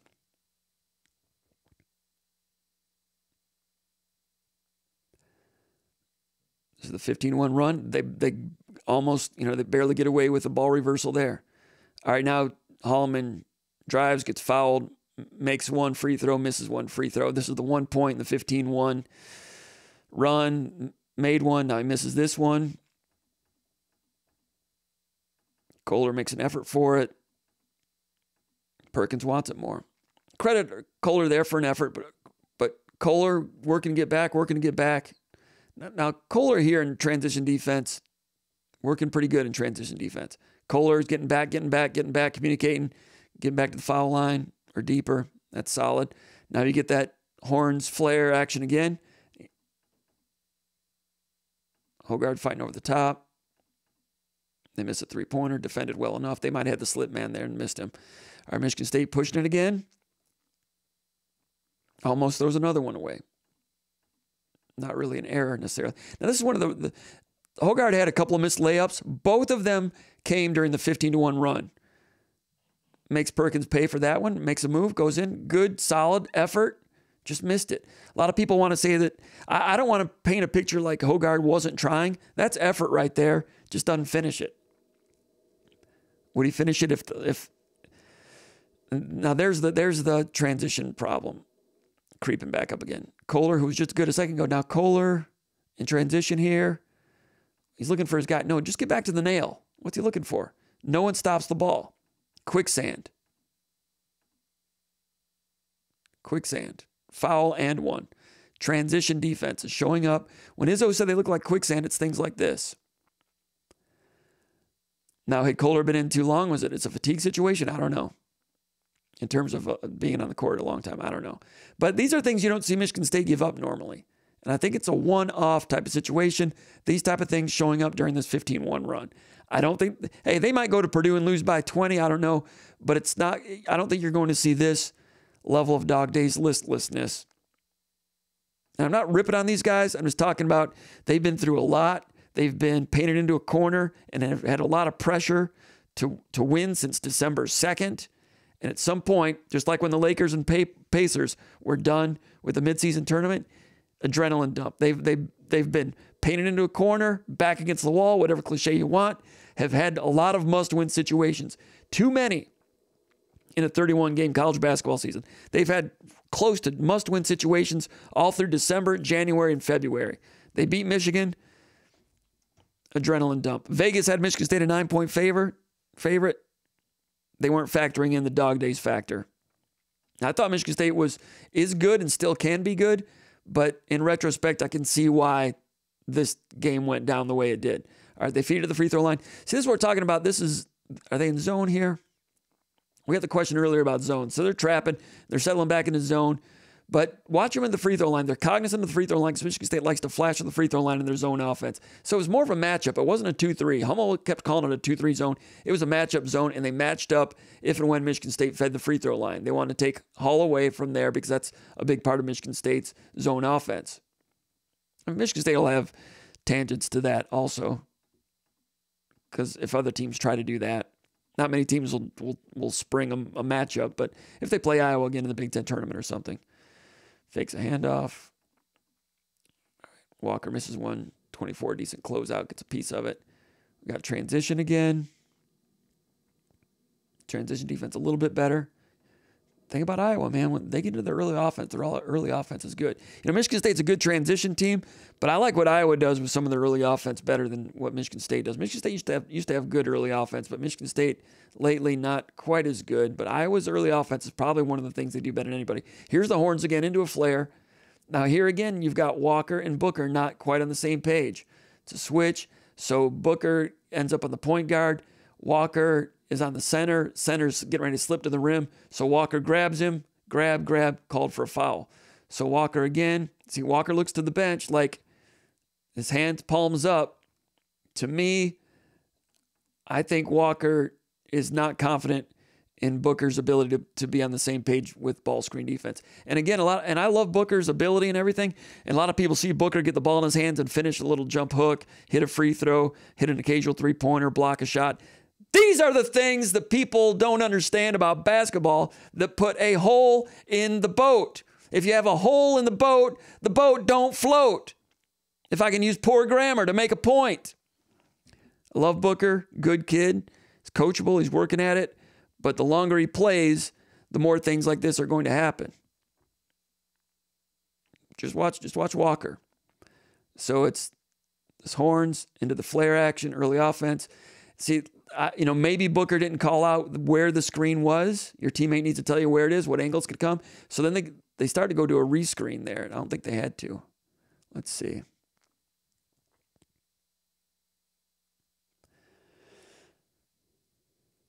All right, horns, screen, and he kind of changed it. It's more of a flip than a rescreen. So, could Walker have done more to not get screened there?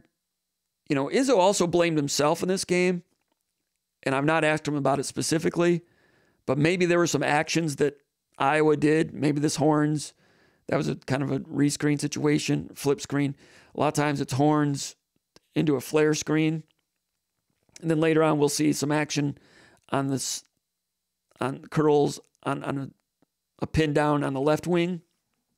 that Izzo said after the game, we had some just basic guard switches that we didn't execute, and he was angry about it. But Izzo also blamed himself. And I've not asked him about it, and I don't know if he'd be forthright with it or not. You know, people are on a need-to-know basis. He might not lift the hood on everything and show everybody what was going on. But I suspect there were some coaching points here that they felt like, I'm just guessing, that maybe they didn't properly A to Z prepare their team for some of these actions.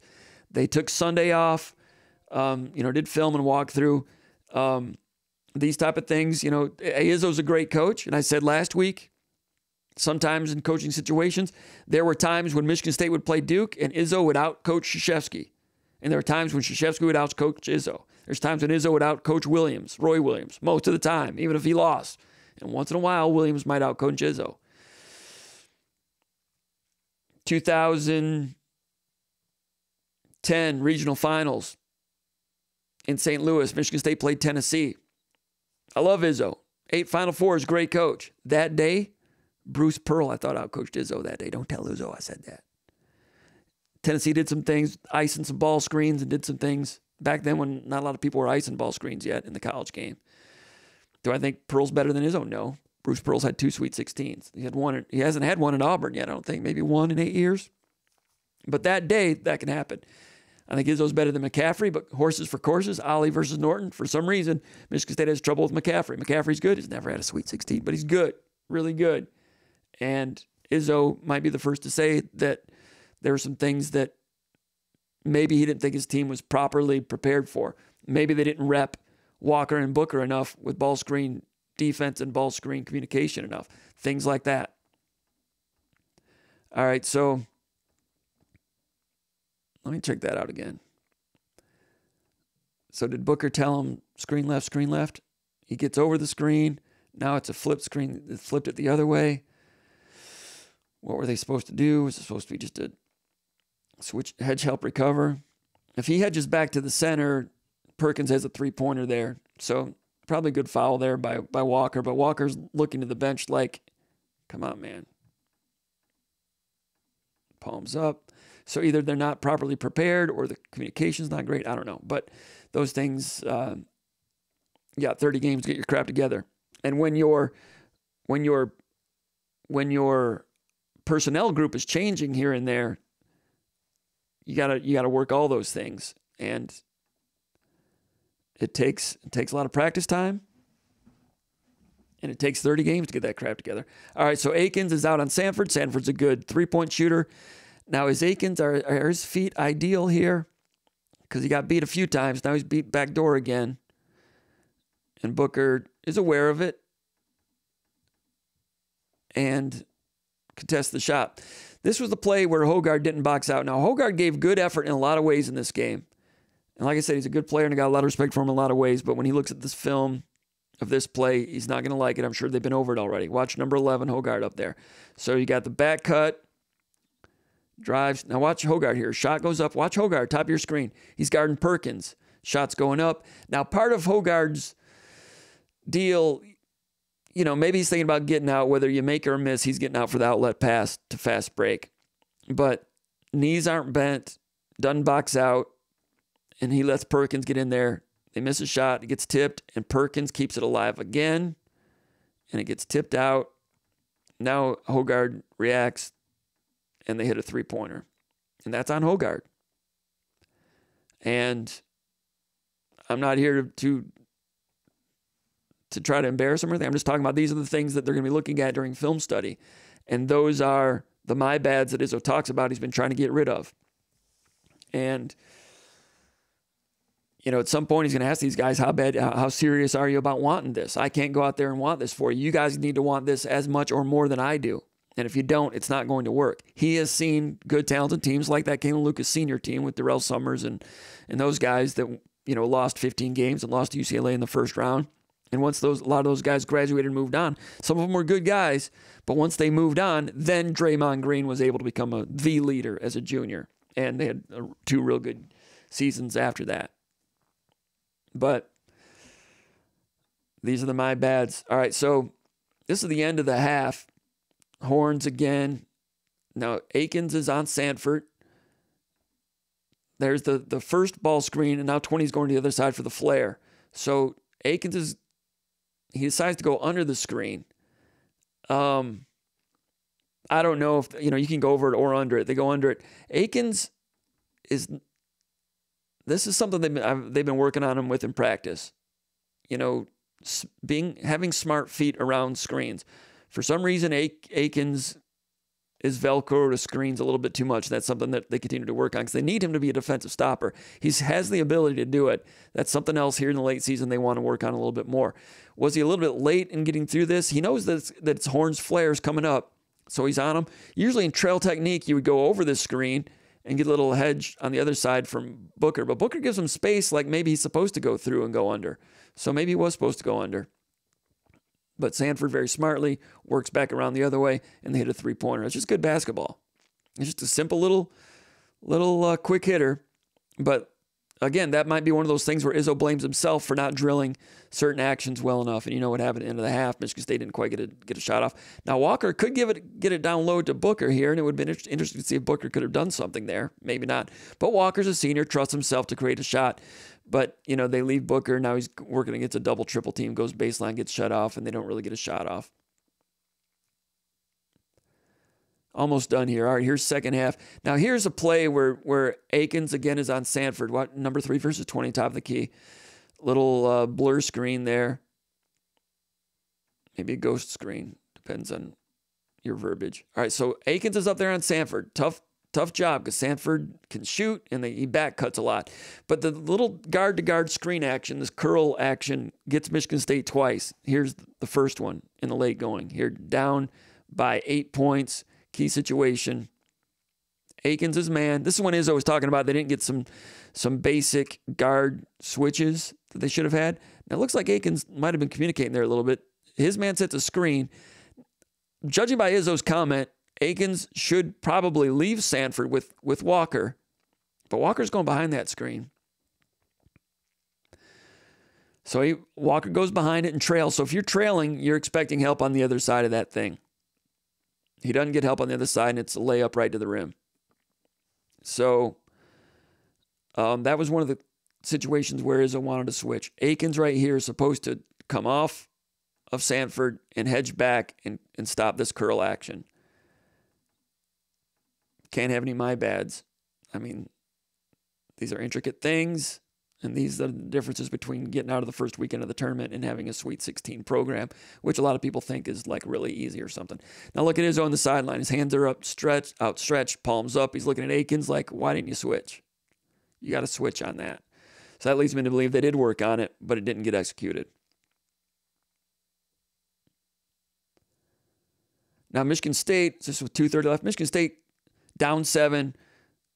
A lot of times they'll put a new action in for late game situation. This is Spain action. It's pick and roll with a back screen. So it's a flat screen, not a perpendicular screen or a 45 screen. It's a flat screen. It's not quite a flat screen. It's more of a 45. And Walker's up there with him to set a screen on the guy that Hall is guarding. Hall's setting a ball screen. The guy guarding Hall, Walker doesn't set like a hard screen on him. It's just kind of a blur screen, but it serves the same purpose. It holds up the center from getting back on Hall. Meanwhile, they're very, very mindful of Walker. Walker's a decoy here. He pops out, defense reacts, ball fake, inside dunk. Really good action.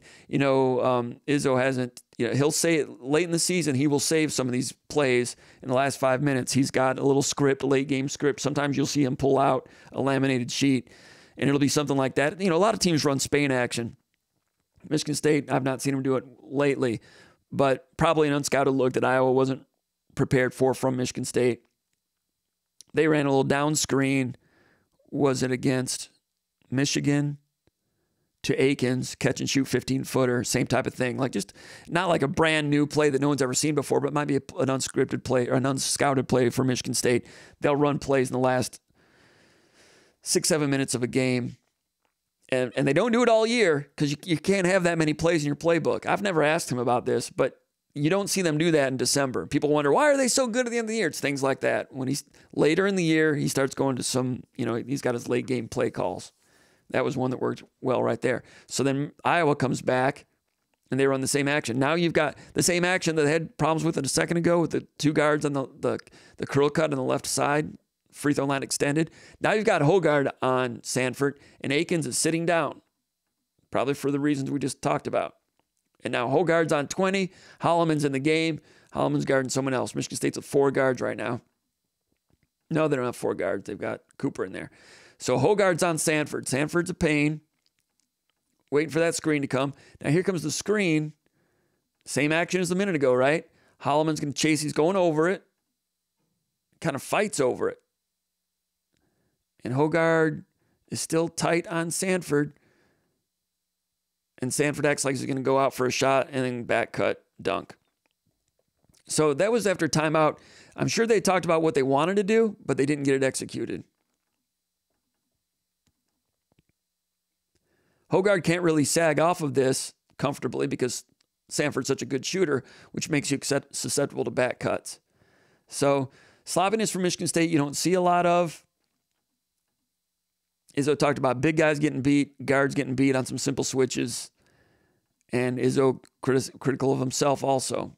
But that was just a couple of this little same curl cut play. Now this was the play you might remember when Hall, comes in and passes it. And, tough one. We all know it. I only played that so that you'll know where it was in the game. And this is Iowa's next possession, and this was TKO. Now watch Holloman on this. Holloman's guarding 4. Now they switch. He's on Perkins. And Holloman's had a good season, and he's got some feistiness to him. He's got long arms, can be a good defender. Now here comes the horns again. Is it going to be horns into screen and flare? A little ghost screen into a flare. All right, so Akins again is he's back in the game, and now he's late on the flare again. But watch Holloman. He's not quite sharp either. Watch Akins. He's on 20. The screen doesn't even really get set, and Akins, Holloman's got the ball. What Akins, he's trying to help. No, Akins is wrong right now.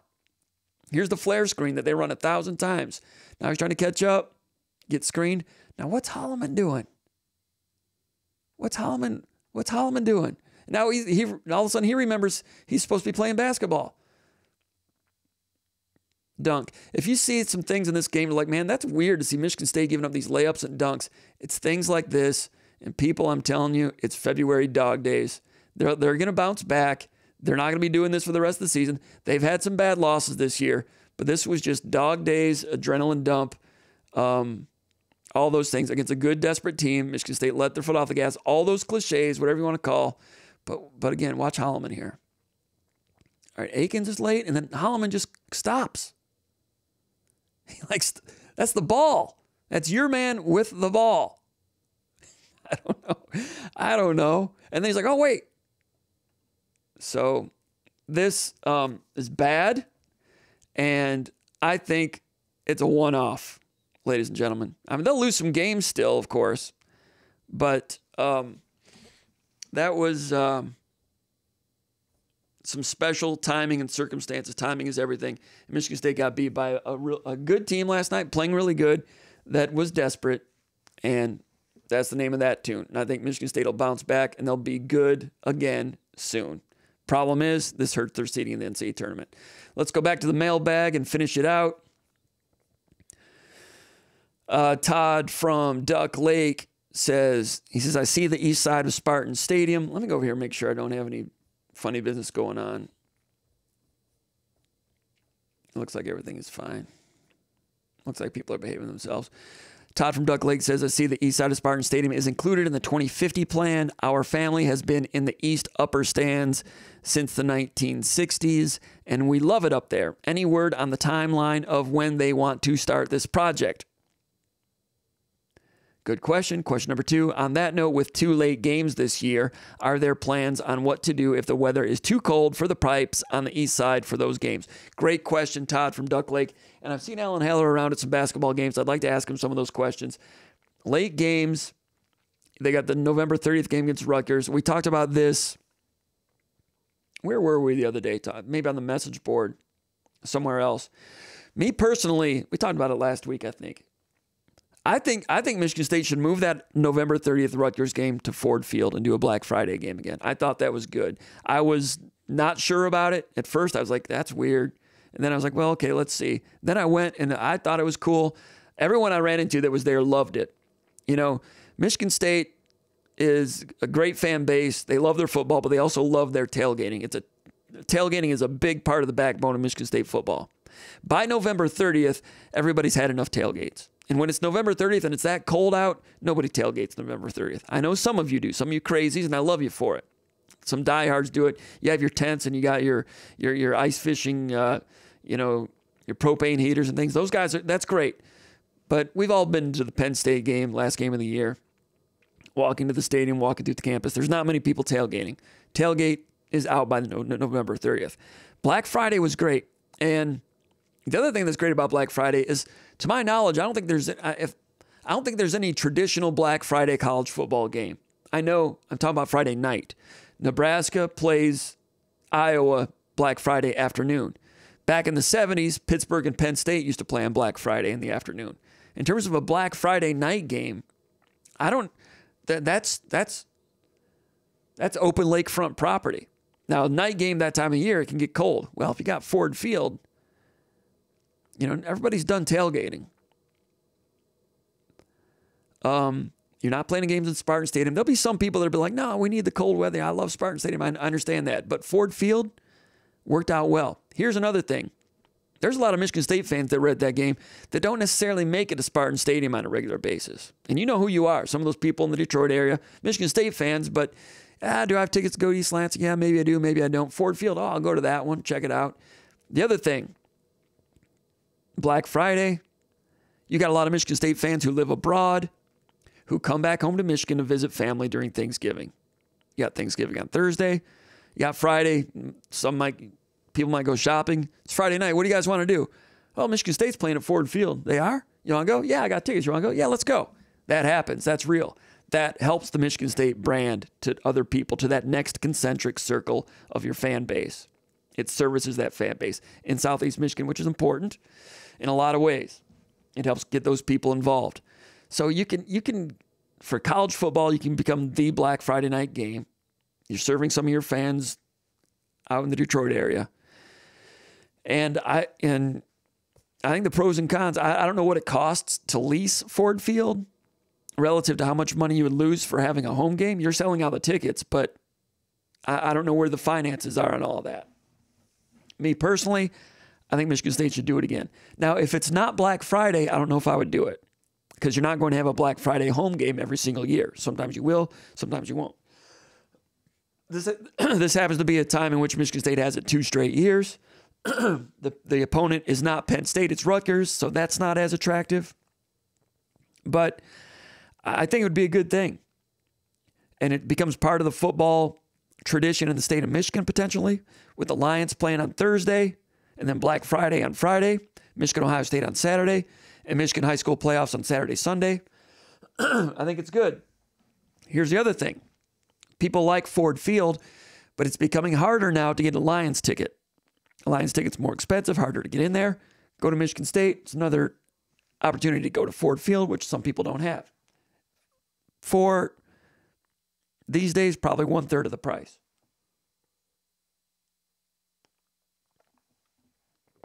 I just got off on a tangent there. That's what I think about that last game. You're asking if I've heard anything about weather, if the weather is too cold, if the pipes are going to freeze like they did for the Indiana game 2 years ago. I don't know. I don't know if the stadium can handle that.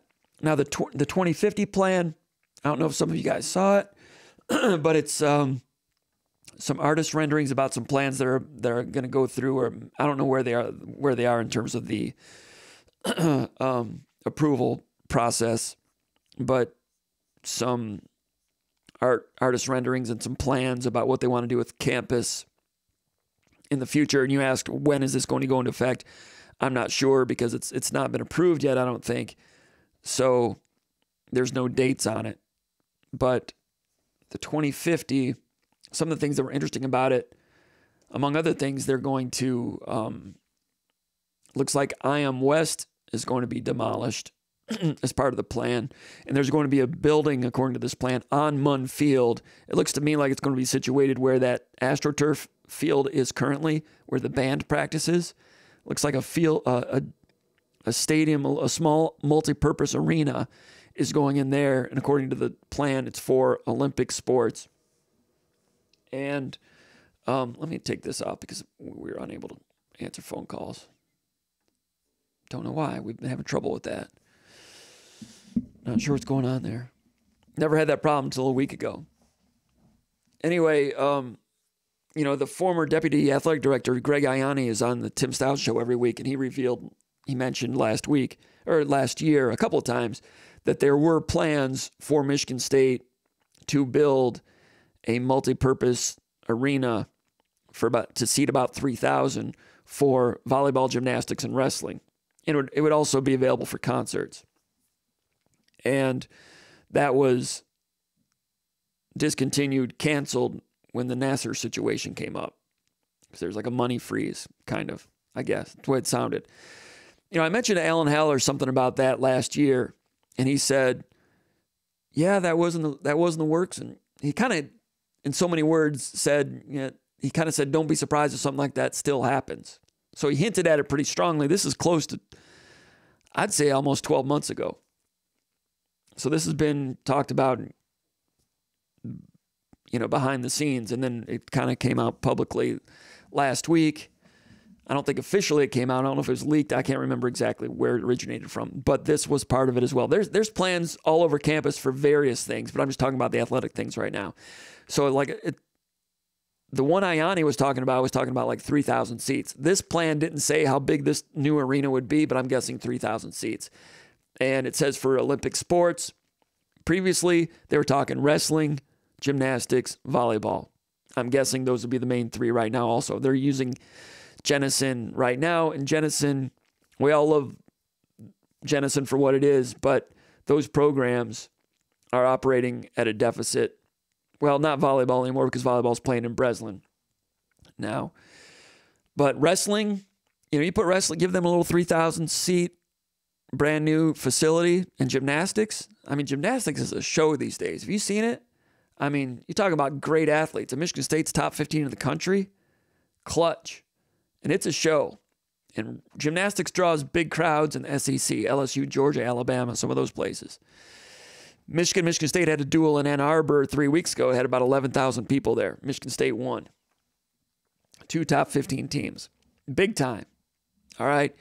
You put gymnastics in there, the current team would sell that thing out if it's 3,000, and it would be raucous in there. Cool thing about women's gymnastics is those athletes, obviously great athletes, and the world-class level in that sport, I think it's still like your 16-year-olds and so forth. So those athletes are in gymnastics clubs, which are kind of teams, and they kind of root for each other, but it's an individual sport. And, people at that level, they always dream of becoming world-class and going to the Olympics and so forth when they're 12, 13, 14, 15, 16, 17. And then it doesn't quite happen, or it does happen, whatever. You go 17, 18, you're still in it. Then you might be able to be a scholarship athlete and do gymnastics through college, get college paid for, continue to compete. And they're excellent. They're excellent. College gymnastics has always been good. It's better than ever right now. They're excellent. I think it's only 2 tumbling passes in the floor exercise as opposed to 3 or 4 at the Olympic level, but it's still solid, still great, right? Amazing athletes. The cool thing is these young women coming up as athletes, it's an individual sport. And you've got people you're in the club with, but you kind of compete with them, But at the end of their career, as they get to college, because college is the end of their career, as opposed to the beginning if you're football or basketball or baseball. For these young women, it's kind of the end of their career. And they end their careers as part of a team. And team has never really been part of what they did gymnastics for. But they get to Michigan State, they're part of the program, or other colleges, and they're competing in the crowd, supporting the team, and you see great camaraderie on those gymnastics teams. Great spirit, because it's new for them. And they seem to be having fun. The fans like it. And it's interesting, when you watch gymnastics at the Olympic level, no matter what, somebody hits a routine, everybody cheers. That's just the way that's just the way gymnastics is, right? Figure skating too. You land a triple axel, everybody cheers. College gymnastics, if you're the road team, the opposite happens a little bit. Michigan State at Michigan. Who was the girl from Crosswell Lex that had the 10 on the vault? I can't think of her name. I apologize. She had a 10 on the vault at Chrysler Center. Sticks it. Her teammates go crazy. Michigan fans, not much reaction. Couple of golf cheers. The Michigan State fans going crazy. So not everybody cheers, but you get the team aspect of gymnastics, which you don't normally ever see in terms of, tepid response to somebody getting a 10. But in college gymnastics, you do. So it's a different type of show. You put that thing there on Munn Field, and it'll make for some good theater, some good times coming up there. So that part is exciting. The new tower on the east side of Spartan Stadium, it says in the plan, with the potential to serve athletes, to serve athletics, academic, and research functions. That's what it also says on the plan. That's where the gas pumps are, on the ugly side of the stadium. So they're putting something over there, which will be pleasing. Serve academics and research functions. I would hope so, but how often do we hear that things are going to serve academic and research functions and then just ends up being athletics anyway? Not that there's anything wrong with that, but remember when the Big Ten Network was going to have an academic branch to it with a lot of academic programming? That lasted a couple months. You don't see any of that anymore. Anyway, the east side, it didn't really say what all's going to be going on in there. And by looking at it, it kind of looks like the upper deck might not be there anymore. And that's what the question is. The guy that asked this question he didn't come out and say it, but he's wondering, I think he's wondering, is that upper deck on the east side going away? And I don't know the answer to that question. I'm not sure. You can't really see by the rendering. Got to ask some questions about it. I don't know. Also, on lot 126, the Breslin Center parking lot, there's a building there in the parking lot, and it says, quote, potential partnership functions, i.e. housing, retail, and hotel, unquote. Hotel? Housing? What kind of housing? I don't know. Housing at the in a building where the current Breslin Center parking lot is?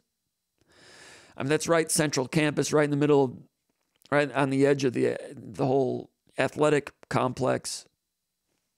I don't know. The parking lot south of Spartan Stadium, you know where the old tennis courts used to be?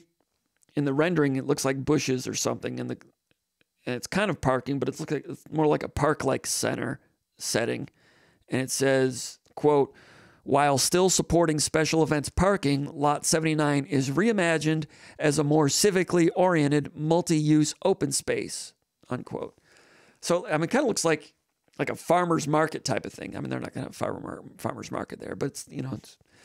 And then they've got something called the Shaw Farm Plaza, Farm Lane, Shaw Lane. There's a plaza there. And also something called the Red Cedar Promenade. I mean, I don't know if those things will come to fruition or not, but it's already a beautiful campus, right? Arguably one of the top 2 or 3 most beautiful campuses east of the Mississippi. And judging by these things, there's going to be some other things that are kind of little modern spruce up situations that don't choke the overall aesthetics, in my opinion. You may disagree. You're welcome to disagree. Tell me where I'm wrong. IM West, leveled parking lot. So if you're getting rid of the Breslin parking lot and you're getting rid of the one where the tennis courts used to be, then you need some parking somewhere, right? Well, IM West looks like it's going to be leveled, and that's going to be a parking lot. There's a couple other parking structures elsewhere on campus that'll go up, parking garages. And one of the parking garages, which is over by the computer building, the old computer building. I say old because the old building looks like it was built in the 40s or something, or 60s, but it's called computer building. There's a parking ramp there. It's where I park for football games, as a matter of fact. It's on the river, just on the north shore of the Red Cedar River. Apparently that parking garage is going to be demolished and come down, and they say for flood resilience. So they're looking to, these are landscape strategies for flood management and so forth. The old Spartan Village area will be a research plaza. There are other landscape strategies that will offer colorful vegetation, seasonal festivals. I don't know, festivals. Then there's going to be a new north addition to the main library and the main entrance for modern library functions, what they say. The north wing of Bessie Hall will be replaced, and there'll be renovations to the Student Union building and other things. But we talked about how it pertains to sports. I think the 3,000 seat arena for those three sports is exciting, and it'll help take those programs, give them potential to go to another level. And wrestling sorely needs a nudge because they're in the Big Ten. The Big Ten is brutal in wrestling. It's outstanding. And Michigan State's not bad at all, but it's hard to get wins in that league. But you get a nice for wrestling purpose arena in there. I think that'd be fun. All right, what do we have here? Question 7, K. Lucas from Adrian. And K. Lucas, thank you for posting over at the Final Forum message board. You're always driving a lot of conversation, and we certainly appreciate that. I know that I do. And a lot of times I don't want to say argue with you, but we discuss things, and we often disagree, but I always respect you. So thank you for posting. And thanks for posting a question here as well. And I appreciate your love for basketball and your concern for all things Michigan State basketball. And just because I disagree with you does not mean that I'm right. You might very well be right, and I might be wrong on a lot of things we discuss. Anyway, K. Lucas posts from Adrian. He says, how many more years do you think Izzo coaches? I don't think Izzo knows. I think Izzo thinks right now he wants to keep coaching the guys he's recruiting right now. That includes Jace Richardson. I've not asked him, and I'm not sure exactly how good Mateen Cleaves' son is. I think he's pretty good. But if I know Izzo's probably got his eye on him. So, I mean, things can happen quickly, and you can decide you don't want to do it anymore. But I don't think he's got like a 4-year limit on it right now. What is he, 69? What did Coach K go till, 74? I don't know, 74 is the new 64 maybe. I don't know. And K. Lucas asks, any early offseason thoughts on Michigan State basketball? Who stays on the team? Who goes? Does Izzo go into the portal this spring? Great questions. And I don't know. Like I said, about 3 weeks ago, Izzo said, hey, I'll adjust. I'm going to adjust. I think he's putting the message out there that he's not going to be Dabo Swinney on this and refuse completely to go into the portal. I mean, he signed Walker and Joey Hauser. He's gotten transfers before, Brandon Wood and some other guys. Has not gone wholesale in that direction. But they recruited the Bridges kid from West Virginia a couple of years ago. He visited.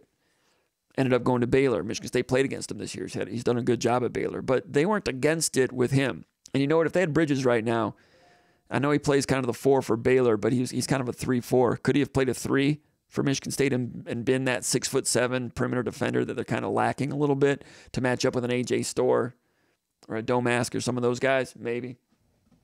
But I think they're going to go into the portal. I think they are. I don't know that for a fact. I'm just guessing maybe one player. And as they map ahead to recruiting classes, in the past, you bring in 4 freshmen, or maybe you bring in 3, or maybe one year you bring in 2, then the next year you bring in 4.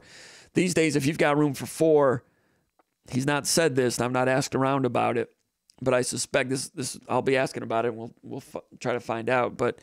Or maybe they'll keep it quiet. I don't know. But if you've got room for 4 in the future, I suspect it's going to be 2 high school guys and 2 portal guys. It's going to be a mixture. And part of it is he's voiced some discontent about coaching against 23-year-olds. Like, he feels like he's done the right thing to keep his core recruits and his team together and his roster together for the purpose of getting old and staying old, like Jay Wright used to do at Villanova, get old, stay old. And he's done all the right things to get to that point. Like I said last week, I think Michigan State's starting lineup is older than the Detroit Pistons starting lineup. So it's an old team by the old college basketball standards, but then they go and play Arizona that's got 23-year-olds or some of these other teams that have portal guys, instant veteran lineup when you bring in 5th-year guys. Like, how old is Rink Mast at Nebraska? I don't even know. Came in from where? Bradley? Somewhere in the Missouri Valley. Excellent player. Did a great job getting that guy out of the portal. Good point center. Point power forward. And Izzo has made the comment also that the COVID thing is coming to an end where players get that extra year. I guess next year will be the last year. So maybe he thinks at some point some of these aggregate ages of some of these teams might go down a little bit. But still, he's done what he thought was the right way to go about getting old and staying old, only to find out some of the teams he plays against have players older than he has because they've gone to instant veteranship via the portal with one or two players. So he's learning as he goes, and he didn't want to do the portal thing. I think he wants to know his players better than that. He wants to know his players for 2, 3, 4, 5 years. But the negatives of coaching against some of these teams where it's working out well, especially with the veteran nature of some of those teams, that bothers him, and he'll adjust to it. Now, there's a lot of teams that have gone into the portal heavy, and if things start to get a little bit sideways and players don't know each other that well, the wheels can come off in a big way. Look at the Miami Hurricanes. Look at Memphis. Did Arkansas have that problem this year too? I mean, there's been some places where the portal has not been. There's been some trouble in paradise in some places. So, great questions, but I don't know the answer to those. Roxy in Grand Haven, Michigan asks, how many more years? Whoops, that's the wrong one. I cut and paste the wrong question for Roxy. Roxy asked, see if I can remember it. I'll go and find it here. Roxy asked, okay, I think it's a she. She says, give us your March predictions based on the following. 1, green goggles version. 2, realistic version. 3, pessimistic version. Green goggles version, I guess that means like the best case scenario. Best case scenario, they get a 7 seed. They don't play UConn in the second round, and they get their crap together after 31 games. Hogard gets dialed in, and that can happen. I mean, he does get dialed in, but he's got to stay dialed in for all 40 minutes, and he's got to be a good leader. And if I think he wants it, I think he can. And that box out that we showed a minute ago that he missed, I've mentioned it a number of times. In 2005, Michigan State lost to Purdue when Allen Anderson missed a box out somewhat similar to that. Allen Anderson, great player, very good Spartan, multi-year NBA player, excellent college basketball player all 4 years, very versatile. Played the point guard as a sophomore for a team that went to the Elite Eight, and then played power forward for a team as a senior that went to the Final Four. He was the 4-man. They played an undersized stretch 4 that year. Anderson was a 4 in 2005. They had, in 2005, they had Neitzel starting as a freshman, Ager, Shannon Brown was the backcourt. Paul Davis was the center, and Allen Anderson was the 4-man. And I watched him shoot 3-pointers after practice every day for the last month of the season, maybe 5 weeks of the season, getting that 3-pointer down. Because he was never like a really good shooter, but at the very end, in that run, he hit just enough 3-pointers to really accentuate being the stretch 4. Just like I see Malik Hall shooting 3-pointers after practice every day. And that 3-pointer for him has come around. I didn't think it would because he kind of changed his shot, but the percentage is looking pretty good. Meanwhile, you know what Malik Hall, the other things he's done. The off the dribble medium range game's been superb. The post-up follow-away's been superb. His medium range game off of one bounce or spin dribble or crossover and even between the legs to the rim or post-up, those things are better than Joey Hauser. Joey Hauser had a little bit of post-up game to him. Malik Hall's better with the post-up game. He's better with one dribble 15-footer than Hauser also. He's got more shake to his game. Hauser was a better long-range shooter, but now Hall has become a good, solid, functional three-point shooter to the point where he went out there after a switch. He had Terrace Reed on him, offered a fake. He went around in, dunked. I'm not saying he's as good as Joey Hauser. He's different, but he's better than him in some of these other areas. Better defensive player, too. Not as good a rebounder as Hauser. But losing Hauser and now Hall getting 33 minutes is not the deficit that it was a month and a half ago when Hall was still coming back, getting confidence in his injury. Now, Hogard, he's got to zone in like Allen Anderson did at a different position in 2005. And at some point, Izzo's going to have that talk with this team like he did, I think it was 2019, when Nick Ward injured his hand. And the next day when they knew Ward was out and Xavier Tillman had to come in and be the man, and he was excellent.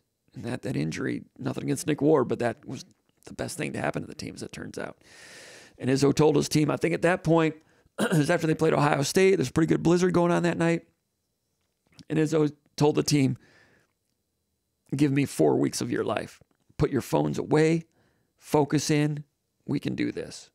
Went to the Final Four. Might have won a national title if Aaron Henry hadn't gotten in foul trouble against Texas Tech. Didn't quite have enough depth. And a lot of people say, depth doesn't mean much in the NCAA tournament because the TV timeouts are so long, depth is overrated. That's partly true until someone gets in foul trouble, until Aaron Henry gets in foul trouble against Texas Tech. Change that game. And let me tell you something. If Aaron Henry had gotten in foul trouble in the first round against Bradley, Michigan State would have been one and done. That close between one and done and sometimes the national championship. Can switch like that. UConn was losing last year in the first round at halftime to Iona. I'm not saying they were ever going to lose to Iona, but it's the way it is. So, at some point, Izzo's got to have, and I know it's coming. He's going to give me 3 weeks of your life, 4 weeks of your life, whatever it is. Before the national championship game against Florida in 2000, Izzo's speech pregame was, give me 40 minutes of your life. So he plays that card once in a while. This is one of those teams that needs it because he's been hurting cats. Been hurting cats all year.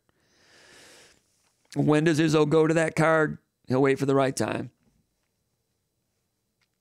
Maybe they'll have, this was a traumatic experience, this game here. Maybe they've got one more trauma coming up, and maybe after that trauma. Or maybe now's the time. And Hoggard is the leader. He stirs the drink negatively or positively. I'm not saying he's a bad person, but he's got to keep the wheels on the ground, right? If they can do that, if Hoggard can channel into whatever Alan Anderson channeled into as a senior in 2005, and whatever it was that Izzo got that team to do in 2019, that's their only hope to get out of the first weekend. Because last year they don't beat Marquette unless it all comes together like that. I do think that's possible. That's the high ceiling green goggles version. And depending on your matchups, I mean, Creighton looks good now, right? Because they just beat UConn. But last year, I mentioned this before, Creighton, I think they were 21-11 last year in the regular season. And they were a 6 seed. And they won a game and another game and another game. And they were in the Elite Eight. And they lost by 1 point to Miami, I think. They were 2 points away from going to the Final Four with a 21-11 record, which is going to be similar to what Michigan State's record is going to be. Now, I'm not saying they're as good as that Creighton team. Creighton looked really good in a lot of ways, obviously, against UConn the other day. Maybe Creighton, maybe this is their year to do the whole thing. But they don't have much depth either. But they've got shooters, nice crafty point guard, big man in the middle, and a four-man who's got some length. They remind me of some of those Rick Majerus Utah teams, just length and skill. Play hard, solid, underrated athletes. Play as one. Anyway, depending, I think they can become, I'll put it this way, they can become as good as they were last March. Now, can they do it with Tyson Walker if he's got to be healthier than he is now? You can just kind of see that he doesn't have all the gears right now. He's not able to just take over and do, he's very good, but he's not at his best. After some of this rest here, can he reclaim some of that? They'll need that. And they'll need Walker to be what he was against Marquette, which is out there it's possible. Malik Hall.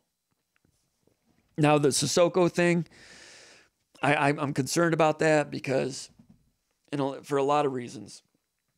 He's been playing fewer minutes, and last night he looked slower. He just wasn't moving as well. They went into him in the post, and it was later, and it was it off a baseline inbound play? I can't remember, but they got it to him on the right block, and he's in there, and he makes a move, but he's a right-handed guy, and he's going into the defender to make a right-handed shot, and he doesn't get many post touches. If he's going to get a post touch, I would like for him to get it on the other block, so if he's making a move to his right hand, it's a little bit harder for a defender to to have an impact on, because he can't switch and shoot with the left hand in the lane. You don't see that a lot in college where guys can shoot with both hands in the post. Some guys could do it. Anyway, but he wasn't moving as quickly. He was another guy with quicksand, and he didn't play many minutes. Everybody knows he's been playing fewer and fewer minutes. Is he losing confidence? I don't know. Here's the thing about Sissoko. Izzo mentioned this week that, with him, for example, he lost his grandmother a couple of weeks ago. He's very sad about it. And Izzo didn't know about it until after the game was over. I think it was after the Minnesota game. And it had happened like a day earlier or so. And reading between the lines, Izzo asked Sissoko about it, basically, you can let us know these things. Why don't you tell us or whatever? And the answer, from what I can gather, was something along the lines of, it's a different culture, and he just didn't. It's a different culture. So he's a different type of guy, different culture. And Izzo said the first year they had Sissoko, in the second year he told Madi, don't ever change. You are beautiful. Where you are and where you come from and your values are perfect. Do not let America screw you up. Izzo has perfect respect for everything in Sissoko's mind and in his heart. So that's how he handled the grandmother situation. So now how is he handling this in terms of losing minutes? I don't know. So there's a lot going on there, and I don't know. And Sissoko, we've talked about this on the message board yesterday about what kind of defender he is, and I've said ball screen defense, he's great. We just showed you some mistakes that Michigan State was making ball screen defense that involved the center position. Sissoko's very good at that, whether it's going up and under or feathering it or jamming it or through. Very good communicating. He's become very good at that. He's got long legs, and he's a long obstacle there to do that. Now, in the post, maybe not the greatest low post defender. So I've been having conversations with people on our message board who disagree with me about the merit of Sissoko's defense. When I'm talking about Sissoko's defense, I'm talking about ball screen defense and some of those things that in a lot of ways are harder to do than low post defense. I mean, a low post guy with size can play low post defense. Maybe I'm overstating that a little bit. But the ball screen defense, there's people that Michigan State has had in the past that never got it figured out, and they were centers, and they just never got a regular role, or their role diminished as it went along. If Sissoko can provide that with ball screen defense, there's some teams where he would be the guy that would get more minutes than a Kohler if offense is functioning with other people, but not the way he moved last night. So I'm not sure where he is. So when you're talking about the ceiling of this team, if Sissoko, and I'm not talking about playing Sissoko 25 minutes, but whether it's 10 minutes or 15 minutes or 20 minutes, they need the Sissoko that is an impact player in ball screen defense and enough of an obstacle in low post defense that at least he can give you some fouls. Because when they play Zach Edey, they're going to spend 14 fouls on that guy. When Northwestern beat Purdue 5 or 6 weeks ago, Northwestern has 3 centers. It's 15 fouls, 3 times 15, right? Those three centers totaled 14 fouls. 2 of them fouled out, and 1 guy ended with 4 fouls. And they used all 14 fouls to just tractor pull on Zach Edey enough to eke out victory. Northwestern did against Purdue. Michigan State's going to need Sissoko's 5 fouls against Edey. What was the game when Michigan State got in the tournament? Second round against North Carolina in Winston-Salem, North Carolina in 2007. Barely got in the tournament. They were a 10 seed. They beat Marquette and Tom Crean in the first round. They played North Carolina, a 2 seed, in the state of North Carolina in the second round. And that was, Hansborough was still around, I think. And Idong Ibak had never really become an extended minutes type of guy, but they used him in that game because they needed his fouls to bang on Hansborough. You never know when you're going to need him, so you got to keep him spruced up. I realize he's not taking it to a next level. He's not improved a whole lot offensively, and he's even regressed in terms of his comfort level in the post when they try to script some post touches for him. But you got to keep his pillows fluffed. You're going to need him in the bullpen at some point. And do I keep starting him? Yes, because I don't know what's going on there culturally in his mind and all that stuff. Even if he only plays 8 minutes, I'd still start him. Partly because you need that big, strong body out there as a tone setter for ball screen defense and rebounding and some defense also. So even if he doesn't play extended minutes, I'd still start him. A lot of people are like, why are they still starting him? Why are they still... Dude, starting minutes, it's so inconsequential. It's 3 minutes and he sits. It's no big deal. Who finishes is more important. I remember when Pat Ewing was at Georgetown, they had a guy named Wilburn that started next to him just because they wanted 2 huge guys to start. And Wilburn would start next to Patrick Ewing, and he'd play 3 minutes and sit the rest of the half. You know? There's something to be said about tone setters, and Sissoko is their best rebounder. Get him out there. Let him start. Doesn't mean he's finishing. People overrate starting. But in this case, he might not be your best center, but there might be reasons why you want him out there at the beginning of a game. You need the best version of Sissoko. You need the best version of Hogard.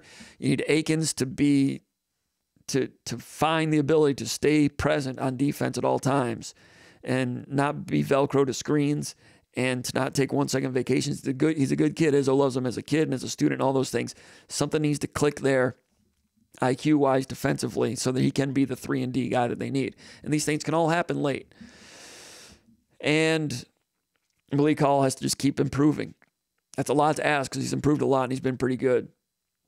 From there, you know, Holloman had that little mistake a minute ago. The game was already over by then pretty much, but he's kind of come down a little bit. He was excellent in January.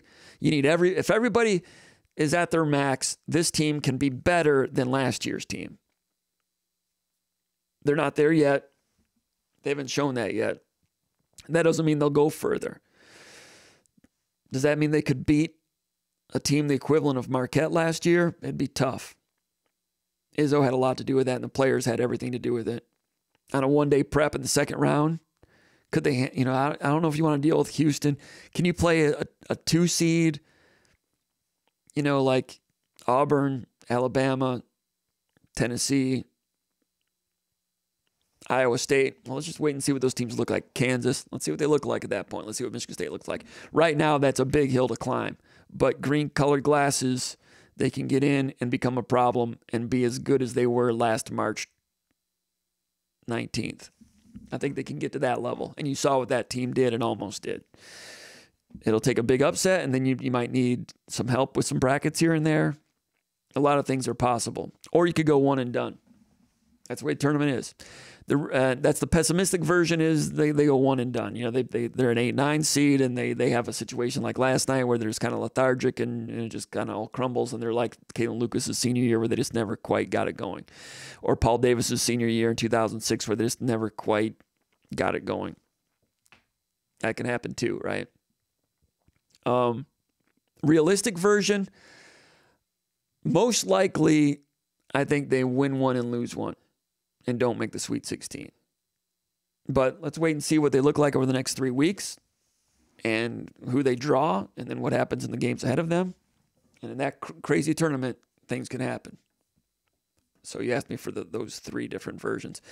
Question 10, Matt from East Lansing says, hockey stock, Michigan State. Buy or sell? Hockey team gets to the final, gets to the Frozen Four. That's his question. Buy or sell? MSU hockey goes to the Frozen Four. He's asking me as a stock. I'm going to say hold. I think Minnesota is going to be better than Michigan State in March, but Michigan State might not meet them till the national title game. I don't know. We'll see. We're going to learn more about them this weekend against Ohio State. They've had a week off. Do they come back better? They're better than I thought they were. They eked out a split against Minnesota second time around. After that first game against Michigan, I was like, well, Michigan State just can't play this style against teams that are more talented than them. And then the next night turned on a dime in the second period, and then they won 2 hotly contested games against Michigan after that. And Michigan is talented. Their season's not going so well, but they are talented. I think Michigan State really made them hate life. I think Michigan State really made those guys hate life. They got a second-year coach, a lot of talent, and I wonder what's going on in that locker room now. I don't know how they did last weekend. They got talent, though. If you see them again in March, Michigan's going to be good and hard to beat. But, I was trying to watch Boston University and Boston College in the Bean Pot, and they both lost in that. Northeastern won that thing somehow again. I don't know. All I'll go by is last year the Big Ten was dominant in the NCAA tournament. Did not win the national title, but won, as you know, in blowout fashion in the round of 16 and in the round of 8. and then Quinnipiac beat Minnesota. But the Big Ten was dominant last year. And if the Big Ten is still dominant in comparison to other conferences, I know it's that hockey tournament, you only get 60 minutes to beat a team 3-2, and that sport leads to more upsets, and it's more random than any other sport, right? In a one-game set, they could beat anybody, or anybody could knock them out in the round of 16. You know what? We'll learn more about them this weekend. Then Big Ten tournament. Some of those games are going to be at Munn, which is going to be interesting. So I'm going to say hold. They got a chance. And that's about it. We got a question also from Steve Meyer from McKinney, Texas, and it's a long question. I'm going to read it because I'm gathering his frustration about Peacock and some of these other things because he didn't get a chance to watch the game yesterday. And he says, Steve Meyer from McKinney, Texas. He says, Jim, I posted this last week, but you stopped prior to the question. He says, any thoughts about the proliferation of streaming services, i.e., ESPN2, Big Ten Plus, Fox and ESPN streaming collaboration, etc.? He says, any thoughts about its future impact on the flow of big money in college athletics and possibly NIL? He says, the bankruptcy of Diamond Sports, which owns Bally's, is having an impact already, resulting in players like Jordan Montgomery not being signed as a free agent.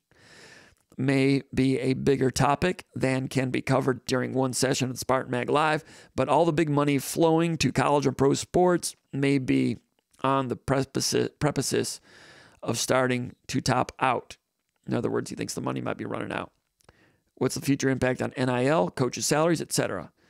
He says, I hate not being able to see Michigan State games because they're on Big Ten Plus, ESPN Plus, or Peacock. He says, I'm already paying a fortune in cable bills. I'm not paying extra for these streaming services. Exclamation point, he says. That's Steve from McKinney, Texas. I feel your pain, understand. I don't know. I don't have any insight to that, the inner workings of that industry. You mentioned about what impact it has on NIL. Technically, right now, it's not supposed to have any impact because that's university money, athletic department money, and that money cannot be used for NIL unless contracts change and they become employees or something. But I don't know. I feel your pain. The game being on Peacock, that was the small print of this great Big Ten contract with Fox and NBC, and a big, rich contract that made Michigan State fans and Big Ten fans feel all wonderful about themselves because they got the biggest contract in the history of college sports. Yeah, the small print is, by the way, some of the games can be on Peacock. For some people, that's no big deal. I'm a little, I don't like a lot of those, the way a lot of those things are going. But anyway, let's go over here to the, I don't really have any answers, but I wanted to read your grievance because we're in the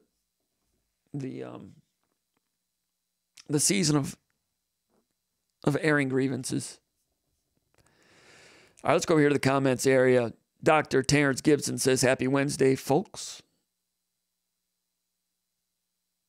MSU Hunter Spartan says he was off the Wisconsin River. No backwaters off. I'm trying to find out where he's been ice fishing, but I still haven't figured it out. Mr. Bowman says the game was at Breslin Center Gym at Iowa. Game was at the Bres Gym at Iowa. I can't remember what we were talking about back then. I got to rewind here. Eric M. from Roswell, Georgia.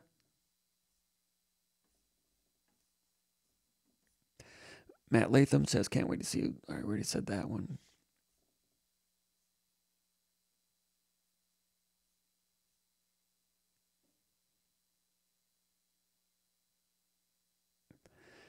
All right, thanks for the comments from Jeff Evans. Thank you. Z. Paulson says the Izzo experiment is over. Yeah, 28 years in. Experiment. Matt Painter, second chin, says we never should have let Fife walk. Jeff Evans says 25 straight, Final Four every 5 years. Sit down, Robert Paulson. Matt Painter, second chin, says I wouldn't be mad if to hire Indiana State's coach if he can bring Avila with him. I think Izzo's still going to be coaching by the time Robbie Avila graduates. He's a fun player, though. I saw Avila play in AAU. They won the Spies tournament. He was on the same team as Ty Rogers, who plays for Illinois now, and a couple other guys that Michigan State was kind of looking at. And I didn't know anything about this Avila guy. He was thinner back then, and he had those great goggles, and he had that little black hair. He didn't have the tattoos he has now, so he's thinner. And, dude, he looked just like McLovin. Not Fogel. McLovin. He looked just like McLovin. And he's out there, 6'10", just popping three-pointers. And I was taking video of Ty Rogers and stuff, and that dude made some shots. And I think I even ran some of that video on the YouTube channel. Now, it might have been Vimeo back then. I maybe shouldn't have even said that. I might get a strike. Anyway, and I think I ran a couple just because he looked so much like McLovin. I put in, I'll have like, here's a Ty Rogers, 13 points, whatever, in the highlights. Robbie McLovin, Avila, whatever, said something. He was awesome. And I didn't know anything, but I remember thinking, that guy looks pretty good. This type of guy that goes to Northwestern and just busts threes on your head a couple nights a year. Forgot about him, and then here, 3 years later, boom, he shows up for this great Indiana State team everybody's talking about. Fun times. Matt Painter's second chin says, NIL may have killed Michigan State basketball. I'll have to wait and see. MSU Hunter thinks for the like campaign. For the like, for asking for them. Jeff Evans is in Columbus. Holtman getting canned on Valentine's Day, and then Diebler getting that W that the unorthodox level Ohio State is in is worrisome. For Sunday, they slipped and switched at will against Purdue. I watched part of that game. I don't know who they play this week. They might be playing right now, but, it is worrisome. I agree. Clark Marrier checking in tardy tonight. Kids went to bed late. Tim Rittinger says, hey, Comp, what needs to be done to fix this? He has at times mentioned it's the coach's job, but I'm curious why this is happening and how this gets fixed. Went over some film a minute ago about basketball, and I think a lot of the problems last night were unique to that specific point in time. Costly loss, but let's wait. Let them get rested. Ohio State's going to be a test. See what that looks like. Purdue's going to be, no one's going to expect them to win there. Let's see what that looks like. Come back, and the Ohio State game and the Northwestern game will give us a clue as to whether they're getting their crap together. Then they need to go do something on the road, i.e. at Indiana. I realize Indiana's not great. Go on the road, win that game, take care of business, get ready for Big Ten tournament. I think there's still some growing that can be done. I think last night, credit to Iowa, but it was just, Michigan State was not terrible, but just lethargic enough to get beat by a solid team that's playing their best basketball of the year that was desperate, and Michigan State did get outmaneuvered on some of those things. J.J. McKay from the Keweenaw.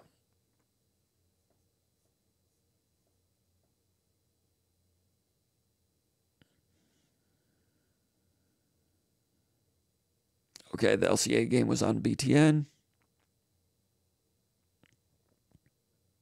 Jake says use the transfer portal. MSU Hunter Spartan. Generally correct comp. Usually first ice and last ice is best. They dropped the river down, so pretty shallow, so fish get spooked easy. 30 minutes south of Wisconsin Rapids. They dropped the river down, so pretty shallow, so fish get spooked easy. Okay, so it's a shallow river these days. Wisconsin Rapids.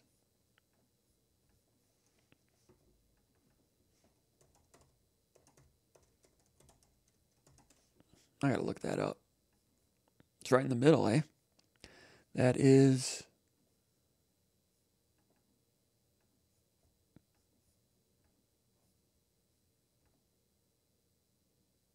Wait a minute. I choked. There it is. just west of Oshkosh. So in terms of longitude, it's about similar to Cadillac, Michigan. I gotcha. Much respect. All right, Wisconsin Rapids. Be safe out there. Make the best of what's around says Nightingale has built this hockey program into a top 3 pairwise ranking in little over 1 year. Yes, he has. Of their 18 regulars, 11 are new faces, counting freshmen and transfers. Michigan State was a sleeping giant for hockey. And with the refurbished Munn Ice Arena and Nightingale's style of play and assistant coaches and the way they are recruiting and the style that they want to play, all of those things, and the Big Ten hockey and college hockey getting more and more respected, especially Big Ten hockey. Michigan State was able to go out, get into the portal, and there were a lot of players, good ones, that wanted to play at Michigan State. It's a fun place. It's a fun place to play. Great place to go to school, be part of the athletic department, be part of Big Ten sports. And they went out and got some good ones from Minnesota, Duluth, UMass, Miami of Ohio, a few other places. Reed Lebster was an interesting one. From Grand Rapids, went to UMass, won a national title at UMass. Got in the portal. Michigan State wanted him. At one point, he might have been committed to Michigan State when he was younger. Grand Rapids guy wanted to come back, go to Michigan State. That's where the portal, Michigan State, is strong hockey-wise. Because even if somebody gets away and goes to another college initially, the possibility to come back to the state of Michigan, there's a lot of Michiganders in college hockey abroad that might have been late bloomers coming back to play Michigan State in hockey. I mean, the NIL, the transfer portal, well, they're solid in NIL too. Michigan State hockey is solid with This Is Sparta, the This Is Sparta collective. Yeah. And the combination of that and Michigan State being Michigan State and the renovated Munn and the new style of play, and it's the new style of play in terms of player development to help you become a pro is what these recruiting with these players, all these players, a lot of them have advisor types, agent types. A lot of these players have already been drafted. So they want their players to go to a place that will play a style that is conducive to player development toward the pro level. And Nightingale has built it that way. And they went out in the portal, and not only did they have a lot of players that were interested, they obviously did a really good job of evaluating who's who and where would they fit. Northern Michigan, they got Joey Larson from Northern Michigan University. Great right-handed slap shot from the left side in the power play. Rung up a lot of plays, a lot of goals. Isaac Howard's from Wisconsin, transferred from Duluth. First-round draft pick, Tampa. And then, of course, Lev Schnoff and some others. Chase Bowditch says, I totally agree. And us Spartans fans truly know that. I'm looking up every day at Bryson Tucker's commitment because he would be huge if we got him next year. Bryson Tucker's going to be tough. I'm guessing he's going to go G League. But now we're hearing Adam Silver at the NBA All-Star game was talking about reimagining the Ignite. What's the team called? Whatever Ignite in the G League, the high school, the post-high school kids. So if they're talking about reimagining that, what does that mean? Is it not going to exist next year? If it does not exist next year, then I think Michigan State's got a good shot at Tucker. It's Michigan State or Kansas. That's what it sounds like.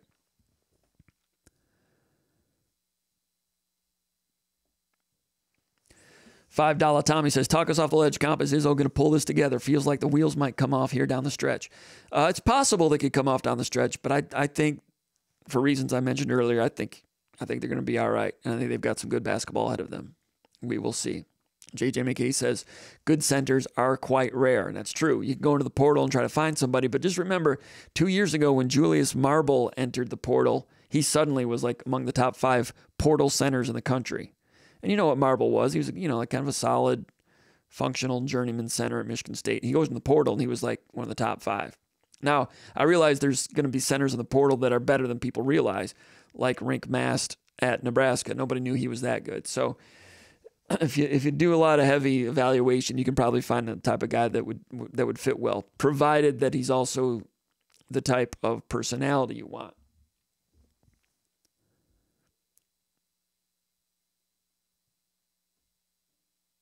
Now we get to the part here where we were looking at Leo Hannon. Old Tuck from Austin. He's late. Old Tuck says, do you think Izzo is mad that he can't coach guys hard any longer, which always helped him close the talent gap with other programs? Good question. Izzo does coach them hard. He goes off and on, off and on. Against Iowa, you might have seen that he didn't quite blow his stack a whole lot. He'll go back and forth on that. He's still going to coach the way the way he knows to coach. The question is whether that's going to be effective going forward with, let's face it, players are making money. So that's going to change things. Old Tuck says, or has Old Tuck's ability to evaluate talent spiraled downward? No, I mean, if they had fears and if Kohler hadn't gotten hurt, things might look a little different. Not winning the Big Ten, but they'd be good. He wanted Ty Rodgers pretty bad. Didn't get him. Rodgers would look like, this would look like an Izzo team if you had Ty Rodgers. So there's not as much talent in the state of Michigan as there used to be. That's one of the things. And you see on the roster, there's Jaden Akins. Is there anyone else from Michigan on the team? I mean, talent in the state of Michigan's gone down. So that's part of it. But his ability to evaluate talent, no, I wouldn't say so.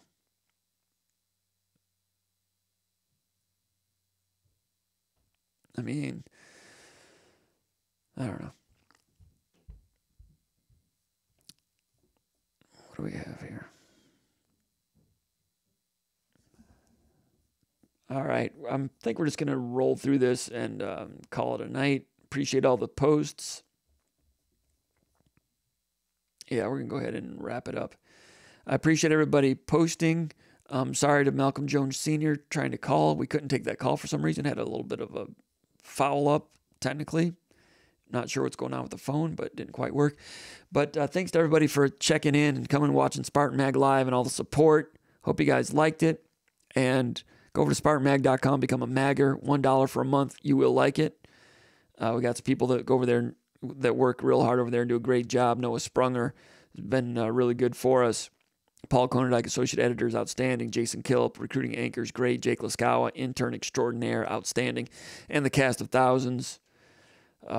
Rico Cooney, our old friend Matt Dorsey, all of them. Anyway, appreciate everybody being a part of it. Glad that you're interested in Spartan Mag and Spartan Mag Live. We'll see you next week. Check out SpartanMag.com in the meantime. At Underground Bunker, we will see you over there. Have a great week. Check you next time.